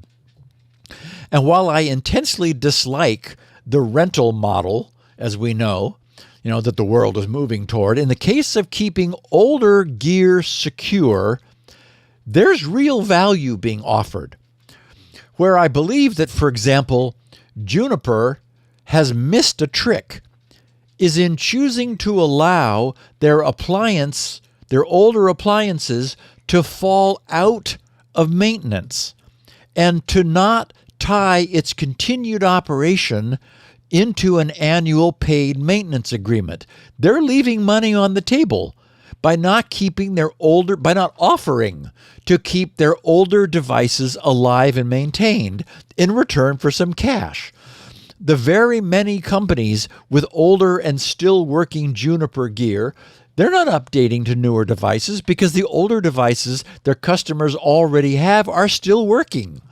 But those customers do truly need security maintenance for those devices going forward, and they would probably pay for it if they were allowed to, but they're not. They're being told, oh, you got to, it's obsolete, it's old, it's no longer being maintained, you got to buy new stuff. And it's not cheap. It's a lot more expensive than it was when they bought the first stuff. So why abandon a customer and their ongoing need for security? To me, it makes no sense. But that's the way the business is happening. Bruce Olson said, I wanted to make sure you knew about this claim being made by users on Reddit. It seems that the organization behind Zima boards, and that company is called Ice Whale, he said, may be selling user information, as some folks have started receiving marketing targeted at email accounts given to Zima board. He's finished. That's all I had to say. Thanks for all the great work and always looking forward to the next episode. Bruce from Michigan. So that's disappointing, right? It's certainly a reason for using an email aliasing service so that this abuse can be controlled by the email's recipient. And in the case of Ice Whale, the Zima board creators, I guess I can't say that I'm surprised. I receive a great deal of promotional email with all manner of special offers and come-ons from them, like directly from them. And I just went over to their site, and the top of the page has a bright orange scrolling banner saying, sign up now and unlock up to $50 for new members. So they're very promo happy over there at Ice Whale. And if this concerned you, this argues for purchasing their boards through Amazon, which you can do.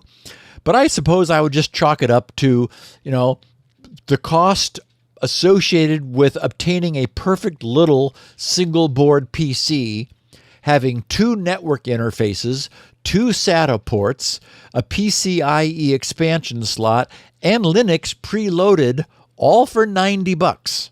$90 and you've got this perfect little machine. It's still the best deal around, even if one does need to give them a temporary throwaway email address. And what was freaky is that I did not plan this. As I was moving through my email feedback, the next note that popped up after Bruce's note about the Ice Whale selling, our contact data was this note from Bill Allen with the subject, loving my Zima board. And I've got 2 pictures that Bill included with his email in the show notes. He wrote, Steve, I got started with a Zima board specifically to run SpinRite more easily on hard drives in my office, which it does very, very well. But of course it would, because that's what I use to develop SpinRite 6.1. And it's got a SATA port, so you just connect it right. And it can run It's got FreeDOS. It's got a pair of SATA ports. Yeah. I was going to say, I mean, I'm not sure it's better than the Raspberry Pi, which is $35, but that is how it's better. It's got a SATA port. Yeah. Well, and it'll run SpinRite, and the Raspberry Pi won't. Right. Exactly. Right. Yeah. Is it it's x86 architecture? It must be. The Zima board is, yes. It is Intel based. Interesting. Yeah. Okay.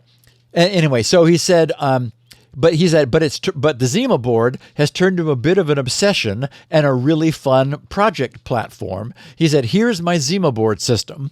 And he showed us a picture of it all wired up and another picture of his screen. He says, to its right is an outboard PCIe card carrier for the NVMe M.2 drive it's booting from.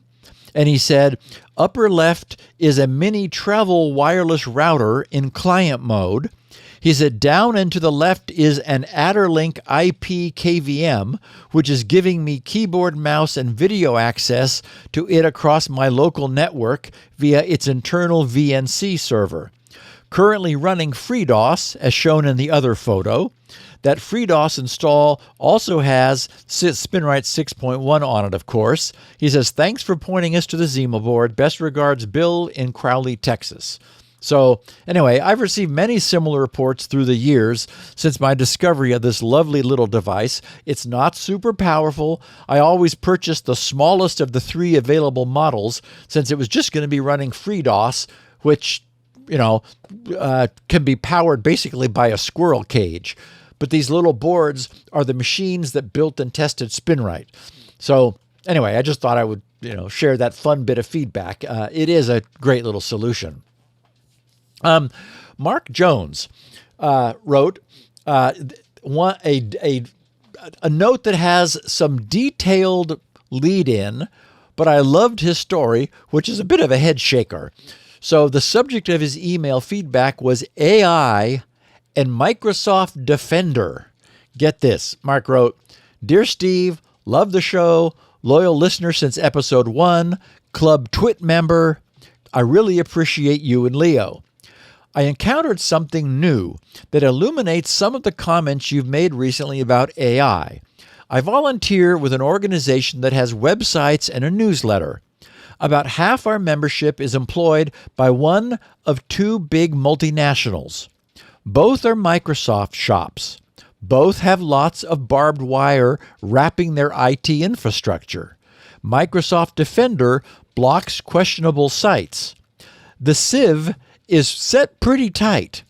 At one point when I was still working there, grc.com got blocked. And I'll just insert a little note here.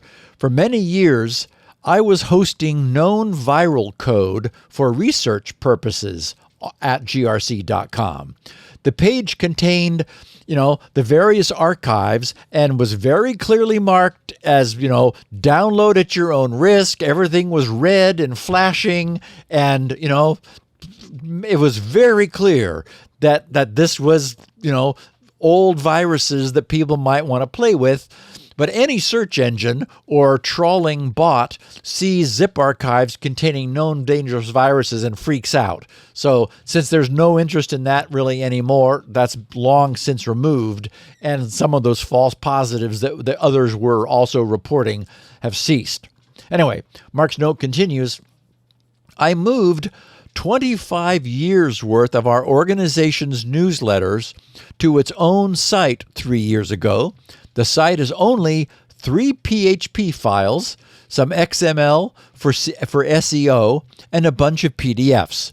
I made the move after consultation with IT folks at the company I used to work for prior to retiring. They indicated that simpler was better at keeping out of the crosshairs of security sites. Sites that allow visitors to upload files are particularly troublesome to the corporate IT folks, and our main site, over my protests, has WordPress plugins that accepts uploads.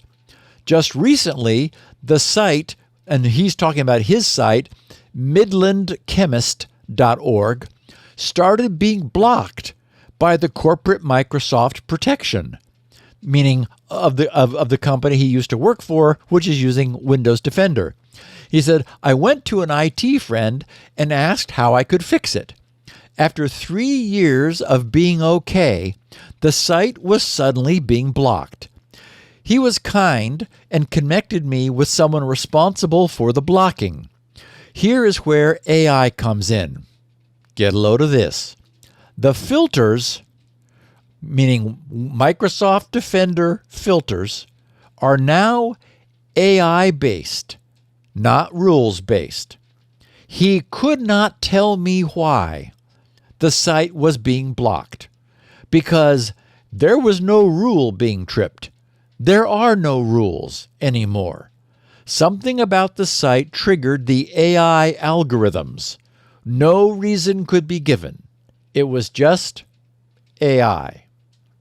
Just as you described, AI makes connections that may elude human interpretation. The good news is there is a way to whitelist sites provided I can find an employee willing to take responsibility. Regards, Mark. Wow, you got to love that one.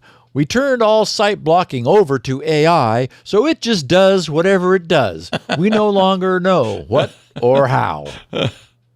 Welcome to the future. So this is the Defender that everybody has on their Windows machine, right? Yep. Wow. Yep. Interesting. A listener who just uses his initials, PV, said, Steve, I was recently casting a line out into the sea of Kindle Unlimited suggestions. Unfortunately, I also ran into the artifact book you talked about before, but I also found a winner. The series is called Dumb Luck and Dead Heroes by Skylar Ramirez. It starts out a bit rough in the first book. Both main characters are at very low point in their lives, and there's a lot of wallowing in that. But it picks up really fast, and there's a lot of crazy, fun space adventure and just the right amount of humor. And I thought of this because I know that our listeners enjoy books that incorporate some humor. And he said, besides the main books, he has a lot of little side stories that are the strange but true details behind one of Brad's stories. And there's also 3 books about his best friend who's also a King's Cross assassin, which are a bit of a different tone, but fun as well. He said, I generally am not a fan of side stories, but I enjoyed all of these. To 1100 and beyond, signed PV. So anyway, I appreciate and I am forwarding PV's recommendation without any of my own review. So I can't vouch for, and I'm not vouching for, the Dumb Luck and Dead Heroes book or series by Skylar Ramirez, but it's got some humor in it, and I just wanted to let our listeners know if they're looking for another one of our listeners' recommendations. While we're on the topic of sci-fi reading, for my part, I am remaining ever more deeply hooked on Neil Asher's novels. I'm now into the 3rd of the first 5 novel Agent Cormac series, and toward the end of the 2nd one, I realized that I was really having a good time. As I've mentioned, I am super finicky about the quality of writing, and these are fully satisfying for me in that regard, and he's building up some really interesting characters. It's still pulp. I'm not meaning to suggest otherwise, and it's not free. Unlike PV's discovery of those Dumb Luck and Dead Heroes novels, which he found through Amazon's Kindle Unlimited, these Neil Asher novels are $7 each. But as we've said, with a 5-shot Starbucks latte now at $9.50, I am easily obtaining more than $7 worth of entertainment from each of these. And given how much Asher has written and the comments online that they only get better and better with time, and I'm going back to the beginning and starting from there, I know I'm going to be stuck reading everything that he's written for quite a while. And lastly, before we get to today's main question of just how susceptible any of the PC-compatible machines you may be to RowHammer attacks, and while I'm reviewing sci-fi stuff, there's something Lori and I watched and immensely enjoyed last Friday evening.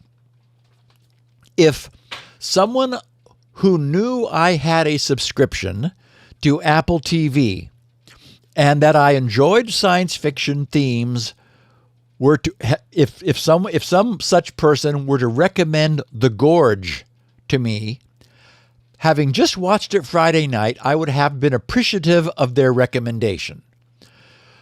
So having seen and enjoyed the movie immensely, I am hereby making that recommendation to our listeners. As the movie unfolded, it had all the promise of being what I call a perfect movie. And there aren't many of them. They're rare. And this is not one, as it turned out. Oh, you got my hopes up.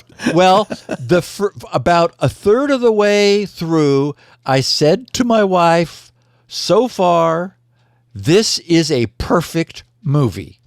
And by that I mean, it's not going to win any awards, but as the plot unfolded, the movie was perfectly paced. It was in no hurry to get where it was going. You had no idea. You could not guess what it was about even. I mean, it was a mystery for the viewer. It unfolded gradually. Only necessary facts were revealed. Also, it happened to star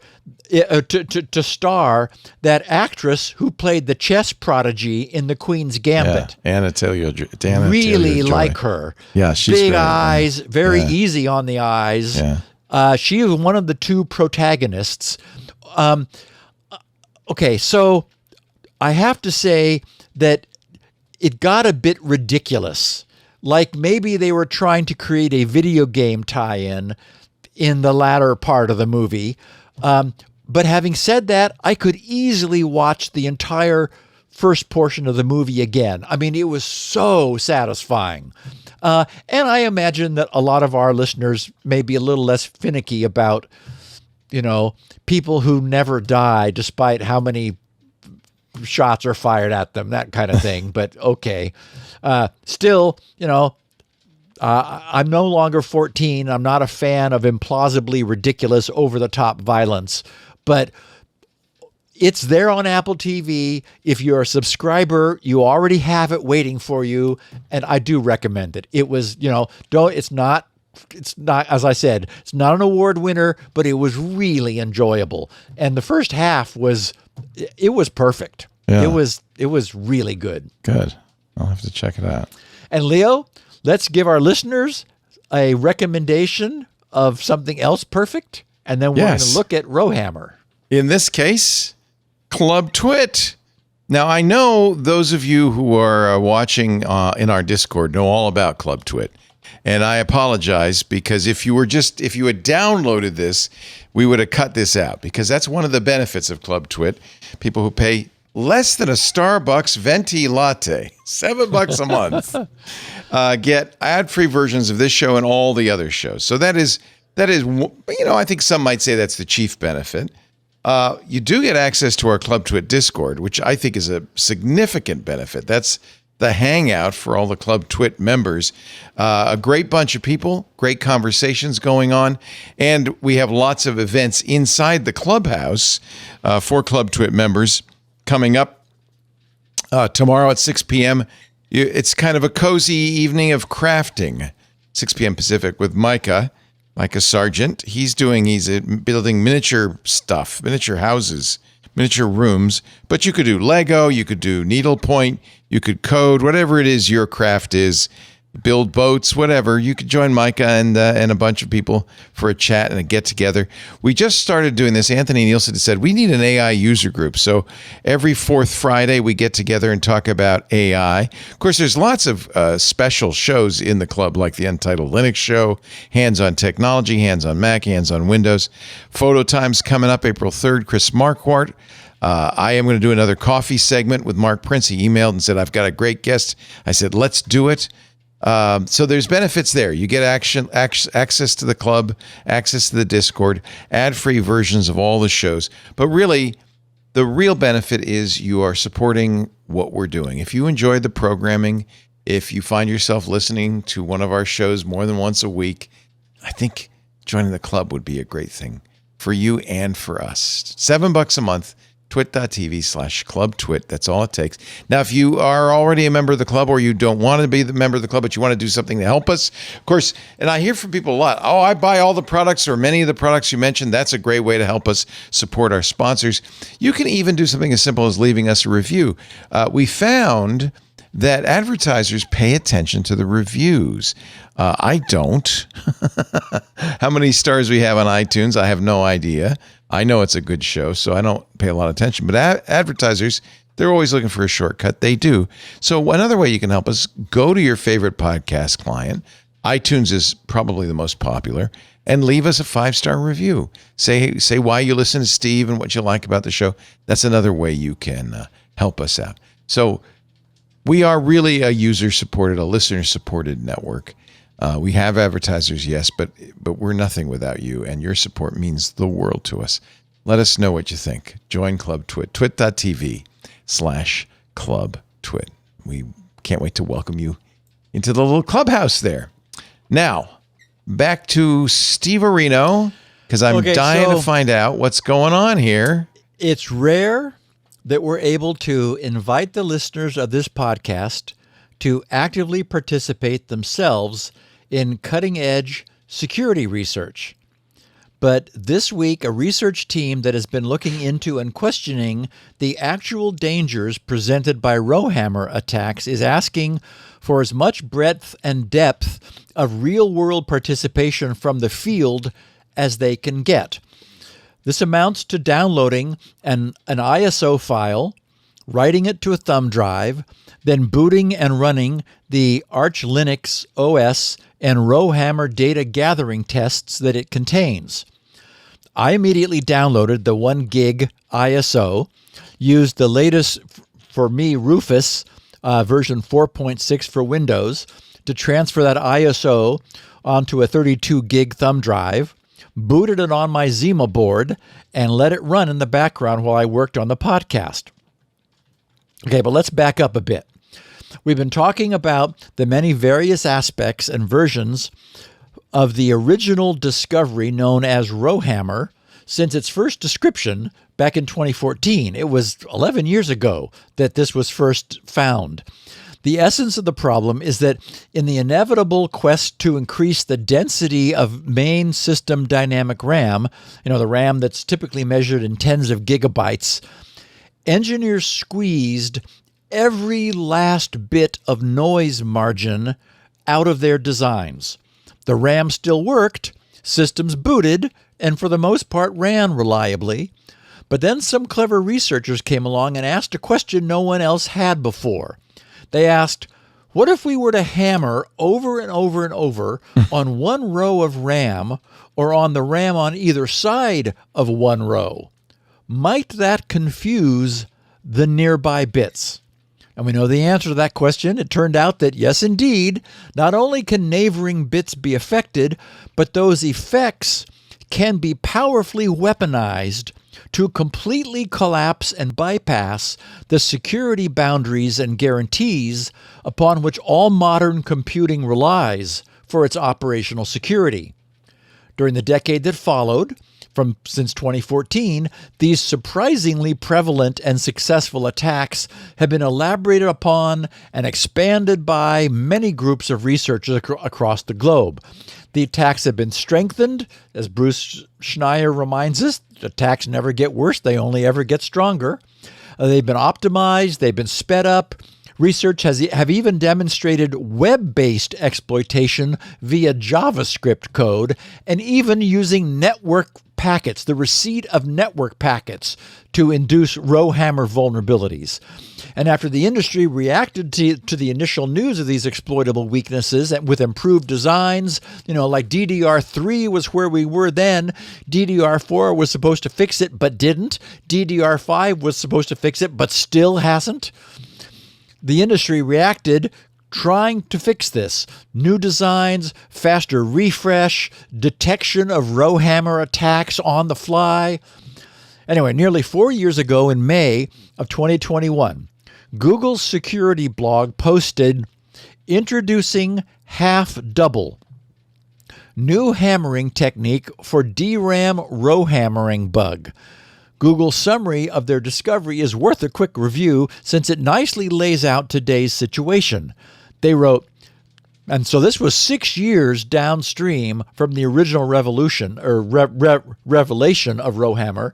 They said, today we're sharing details around our discovery of half double, a new RowHammer technique that capitalizes on the worsening physics of some of the newer DRAM chips to alter the contents of memory. RowHammer is a DRAM vulnerability whereby repeated accesses to one address can tamper with the data stored at other addresses. Much like speculative execution vulnerabilities in CPUs, RowHammer is a breach of the security guarantees made by the underlying hardware. As an electrical coupling phenomenon within the silicon itself, RowHammer allows the potential bypass of hardware and software memory protection policies. This can allow untrusted code to break out of its sandbox and take full control of the system. RowHammer was first discussed in a paper in 2014 for what was then the mainstream generation of DRAM, DDR3. The following year, Google's Project Zero released a working privilege escalation exploit. In response, DRAM manufacturers implemented proprietary logic inside their chips that attempted to track frequently accessed addresses and reactively mitigate when necessary. As DDR4 became widely adopted, it appeared as though RowHammer had faded away, thanks in part to these built-in defense mechanisms. However, in 2020, the Trespass paper showed how to reverse engineer and neutralize the defense by distributing accesses, demonstrating that RowHammer techniques are still viable, and we did a podcast on Trespass. Earlier this year, the Smash research went one step further and demonstrated exploitation from JavaScript without invoking cache management primitives or system calls. Traditionally, RowHammer was understood to operate at a distance of one row. When a DRAM row is accessed repeatedly, the aggressor bit flips were found only in the two adjacent rows, the victims on either side. However, with half double, we've observed RowHammer effects propagating to rows beyond adjacent neighbors, albeit at a reduced strength. Given 3 consecutive rows, A, B, and C, we were able to attack C by directing a very large number of accesses to A, along with just a handful, dozens of flips to B. Based on our experiments, accesses to B have a nonlinear gating effect in which they appear to transport the RowHammer effect of A over through B to C. Unlike Trespass, which exploits the blind spots of manufacturer-dependent defenses, half double is an intrinsic property of the underlying silicon substrate. This is likely an indication that the electrical coupling responsible for RowHammer is a property of distance, which makes sense to me, the physics involved, effectively becoming stronger and longer ranged as cell geometries continue to shrink. Distances greater than 2 are conceivable. Google has been working with JEDEC, an independent semiconductor engineering trade organization, along with other industry partners in search of possible solutions for the RowHammer phenomenon. JEDEC has published 2 documents about DRAM and system-level mitigation techniques. We're disclosing this work because we believe that it significantly advances the understanding of the RowHammer phenomenon and that it will help both researchers and industry partners to work together to develop lasting solutions. The challenge is substantial, and the ramifications are industry-wide. We encourage all stakeholders, server, client, mobile, automotive, and IoT to join the effort to develop a practical and effective solution that benefits all our users. So everyone is worried about the possibility of what this would mean. But despite all the academic work that's been done, there have never been any reports of actual RowHammer attacks in the wild. This is reminiscent of Spectre and Meltdown, right? But it might also be more relevant to the Y2K worry here, where despite the fact that the world did not end on Y2K, that may have been largely due to so much work going into making sure beforehand that it would not end. But in the case of all the various RowHammer attacks, questions have been raised about the attack's true feasibility in real-world scenarios. This brings us to the December 2024 presentation at Germany's 38th Chaos Communication Congress, during which a trio of academic researchers observed that the actual practical impact of these various RAM hammering attacks remains unknown and is still, therefore, largely theoretical. They noted that past academic research always used small, they considered them relatively microscopic sample sizes. They said, the density of memory cells in modern DRAM is so high that disturbance errors, like the RowHammer effect, have become quite frequent. An attacker can exploit RowHammer to flip bits in inaccessible memory locations by reading the contents of nearby accessible memory rows. Since its discovery in 2014, we have seen cat and mouse security game with a continuous stream of new attacks and new defenses. Now, in 2024, 10 years after RowHammer was discovered, it's time to look back and reflect on the progress we've made and give an outlook on the future. Additionally, we will present an open source framework to determine whether your system is vulnerable to RowHammer.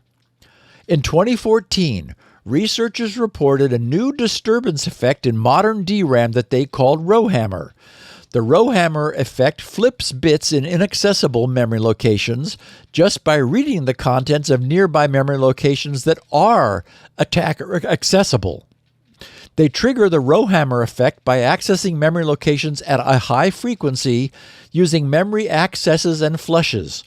The root problem behind RowHammer is the continuous increase in cell density in modern DRAM. In early 2015, Seaborn and Dullian were the first two to demonstrate the security impact of this new disturbance effect. In two different exploit variants, they demonstrated privilege escalation from the Google Chrome NaCl sandbox to native code execution and from unprivileged native code execution to kernel privileges. Later in 2015, Gruss et al.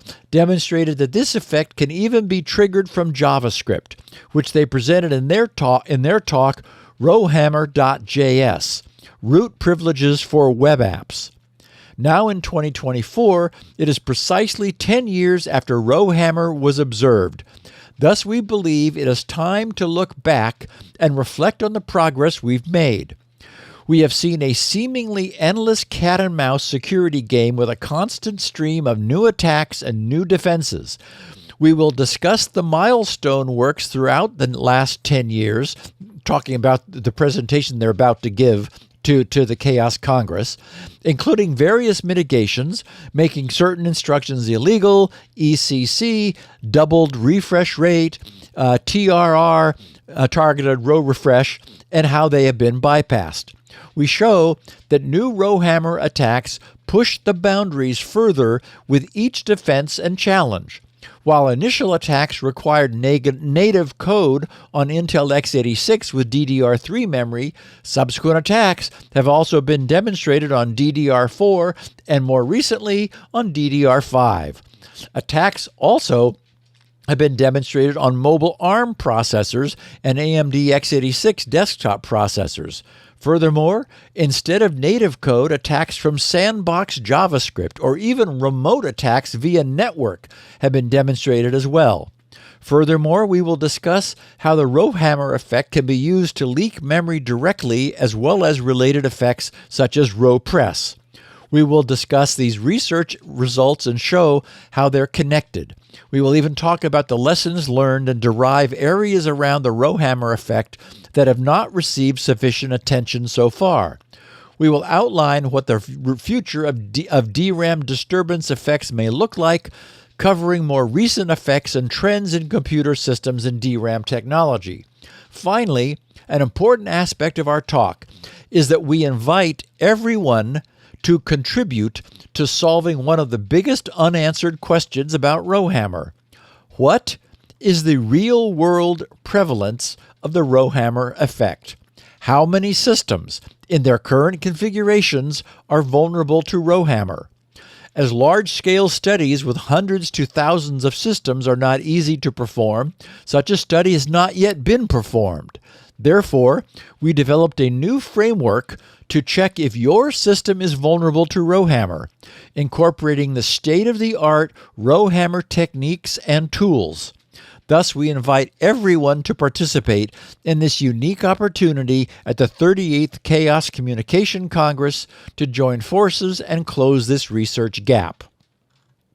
The site, they called their overall work Flippy RAM because it's flipping bits. So FLIPPYR, Flippy RAM. But the site has the dot between the R and the AM. So FLIPPYR.AM. https://FLIPPYR.AM.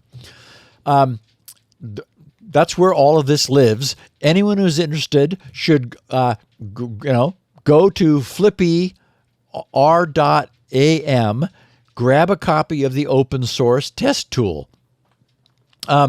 They say, when you get there, welcome to our flippyr.am study. We want to analyze the prevalence of RowHammer in real-world systems. Everybody can participate in our study. The entire source code is open source and available via GitHub. You can either build the ISO yourself or run the entire study using Docker. However, we highly recommend using the ISO image. And the ISO is just flippy.r.am/hammeriso.iso. They said simply follow these steps. Download our ISO image and flash it to a USB thumb drive. See the following links for instructions for Windows, Mac, and Linux. Boot the system you want to test using the thumb drive you created before. Specify the time the experiment should run and confirm your participation in the study. They said when you do not want to participate in the study, you can still check if your system is vulnerable to RowHammer without submitting any data. Step 4, wait for the experiment to finish.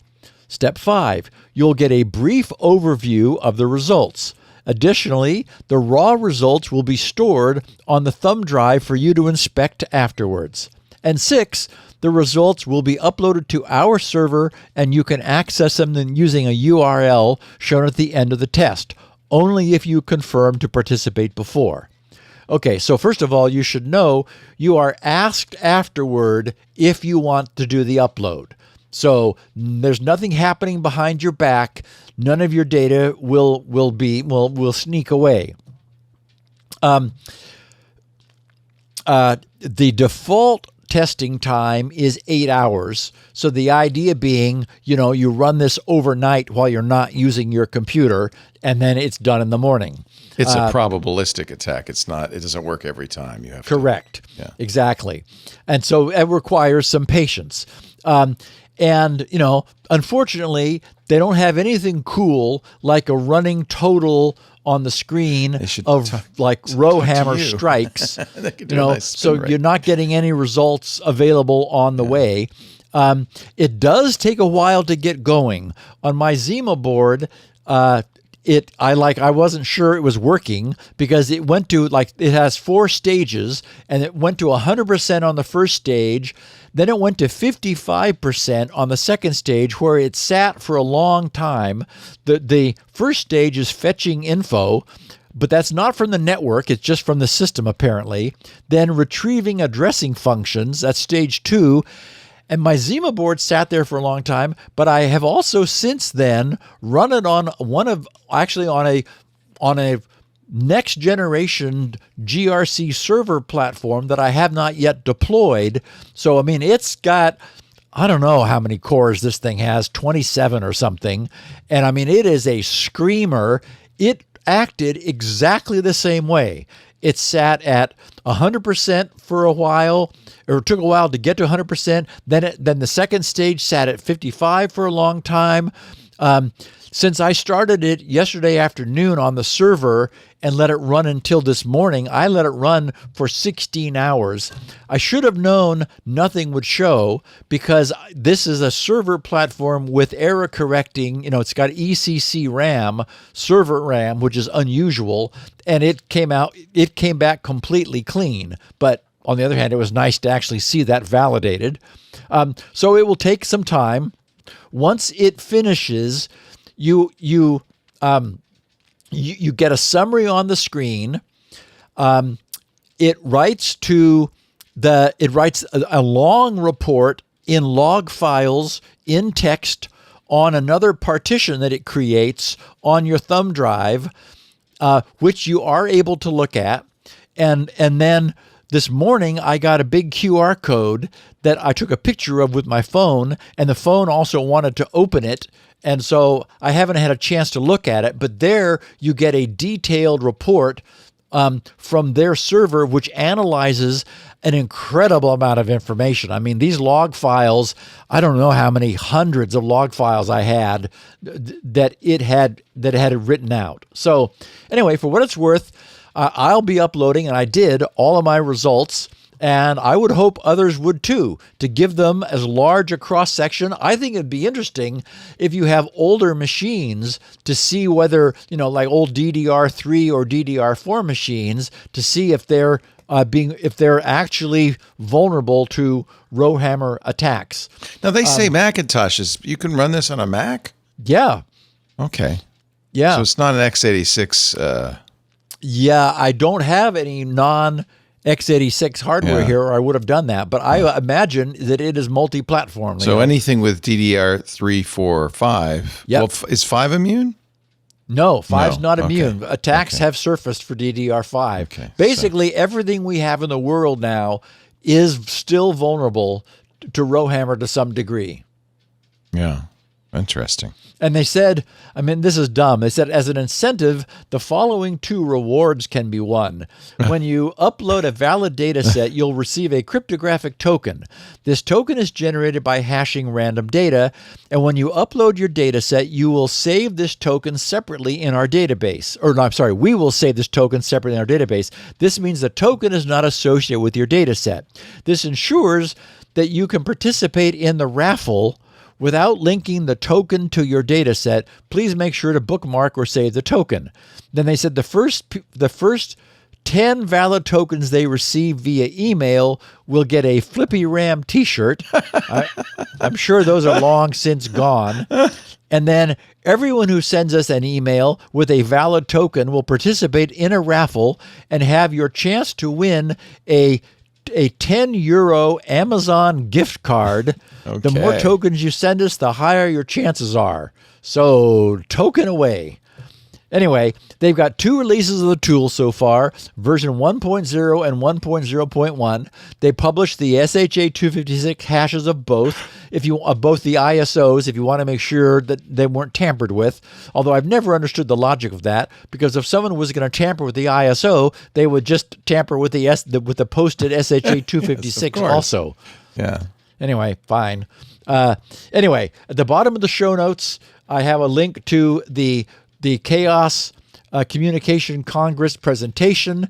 It's a multilingual soundtrack, so it's probably available in your language if you want to listen to the whole presentation. And I hope our listeners will, have some fun. Copy it to a thumb drive, run it on your machines overnight, see what you find out. Let me know via our Security Now feedback, because it'd be fun to share some of our listeners' results. And also submit your data to them. It's all anonymous, no information that you care about. I mean, you're booting from scratch, right? On them, and they tell you if you're worried about any of your mass storage devices, disconnect them while you're running the test, and then the machine knows nothing about you, has no ability. But you can also look at the source code, and I'm sure these are good guys in any event. So a fun thing for our listeners to kind of interesting. While you're waiting for episode 1018. And it runs for 8 hours. That's the fixed amount of time, or can it run for a different amount of time? It defaults to 8. It's got hours and minutes in a little field, and you can change it. I changed it to 16 for my server because I had 16 hours I was going to be away from it. So what the heck? Yeah. And I mean, honestly, it's conceivable that it wouldn't even get a hit in that amount of time. So, right? I mean, there's no, like I said, it's probabilistic. It's not. It's going to be interesting to see what our listeners find. I did not get much satisfaction from the Zima board. I think that its hardware, it is sort of an embedded system. Right. So it's not a full PC. And a number of the tests that they had, the Zima board did not qualify for. Right. So it'll just be interesting to have it run on more systems. Very cool. Yeah. Yeah, you can find out why. I meant to mention this when you read the message from the person who wanted to remember the name of the network speed tester. You do very complete show notes, which have links to all this stuff. So you don't have to write to Steve to say, what was the name of that thing you mentioned last week? Just go to grc.com and get the show notes. It'll be undoubtedly in there. Yep. The show notes are practically a transcript of the show. And then, of course, there's the transcripts there as well as 2 unique versions of the audio of the show. Steve does 16 and 64 kilobit MP3s of the show. So you can, if you want a smaller version of it, you can get it there. That's at grc.com. We have the 128 kilobit version and the video at our site. grc.com, also the home of SpinRite, which would run lovely on a Zima board if you have one, or anything you can. You have to have a machine that can boot into BIOS, yes? Correct. Yeah. That's why the Zima board's a good idea, because then you could test the hard drive on something that does boot into BIOS. Yeah, and in fact, in order to run this test, I had to enable UEFI on the Zima board because I had it disabled because I wasn't using it during SpinRite. Use it. Yeah. grc.com, get the world's best mass storage, maintenance, recovery, and performance utility. That's Steve's bread and butter. There's lots of free stuff there, too, lots of information. And if you want to email Steve, or if you want to get copies of the show notes mailed to you, or his very occasional email blasts, you can go to grc.com/email and submit your email address. Steve does leave those boxes unchecked. So if you want the newsletter, make sure you check those boxes for those 2 different emails that Steve sends. One every week, one very rarely. grc.com/email. That's also how you have to... The other one only once ever so far. That's very rare. You do have to do that if you want to email Steve, because he just rejects every email out of hand unless he knows your address. So validate your address, grc.com/email. Our website for the show, twit.tv/SN, as in Security Now. You can get copies of the show there. There's a link to the YouTube channel. There are links to a couple of podcast clients that you could use to subscribe, but really any podcast client is going to have Security Now on it, and that's the best way to get the show, whether you want audio or video. Of course, Club Twit members have their own special feeds that have no ads, so that's why you pay $7 a month for that. What else can I tell you? Join the club, twit.tv/clubtwit. Leave a review for the show. That would be very much appreciated. 5 stars, if possible. Don't mark us down a star for, I don't know, for anything. It's 5 stars. That's it. Period. That's it. That's all there is to it. What else? We do the show every Tuesday, 11 a.m. Pacific, 2 p.m. Eastern Time, 1800 UTC. And I mention that because you can watch us do it live. Certainly not a requirement. But if you would like to see the very freshest first edition of this show, you can watch if you're in the club on Discord or YouTube or Twitch or TikTok or X.com. These are all open to all. Kick, Facebook, and LinkedIn. 8 different ways to watch live. We will be back next Tuesday with the dynamic, ever-loving Steve Gibson for more security news. Steve, have a wonderful week, and I'll see you then. Righto, my friend. Bye. Security Now.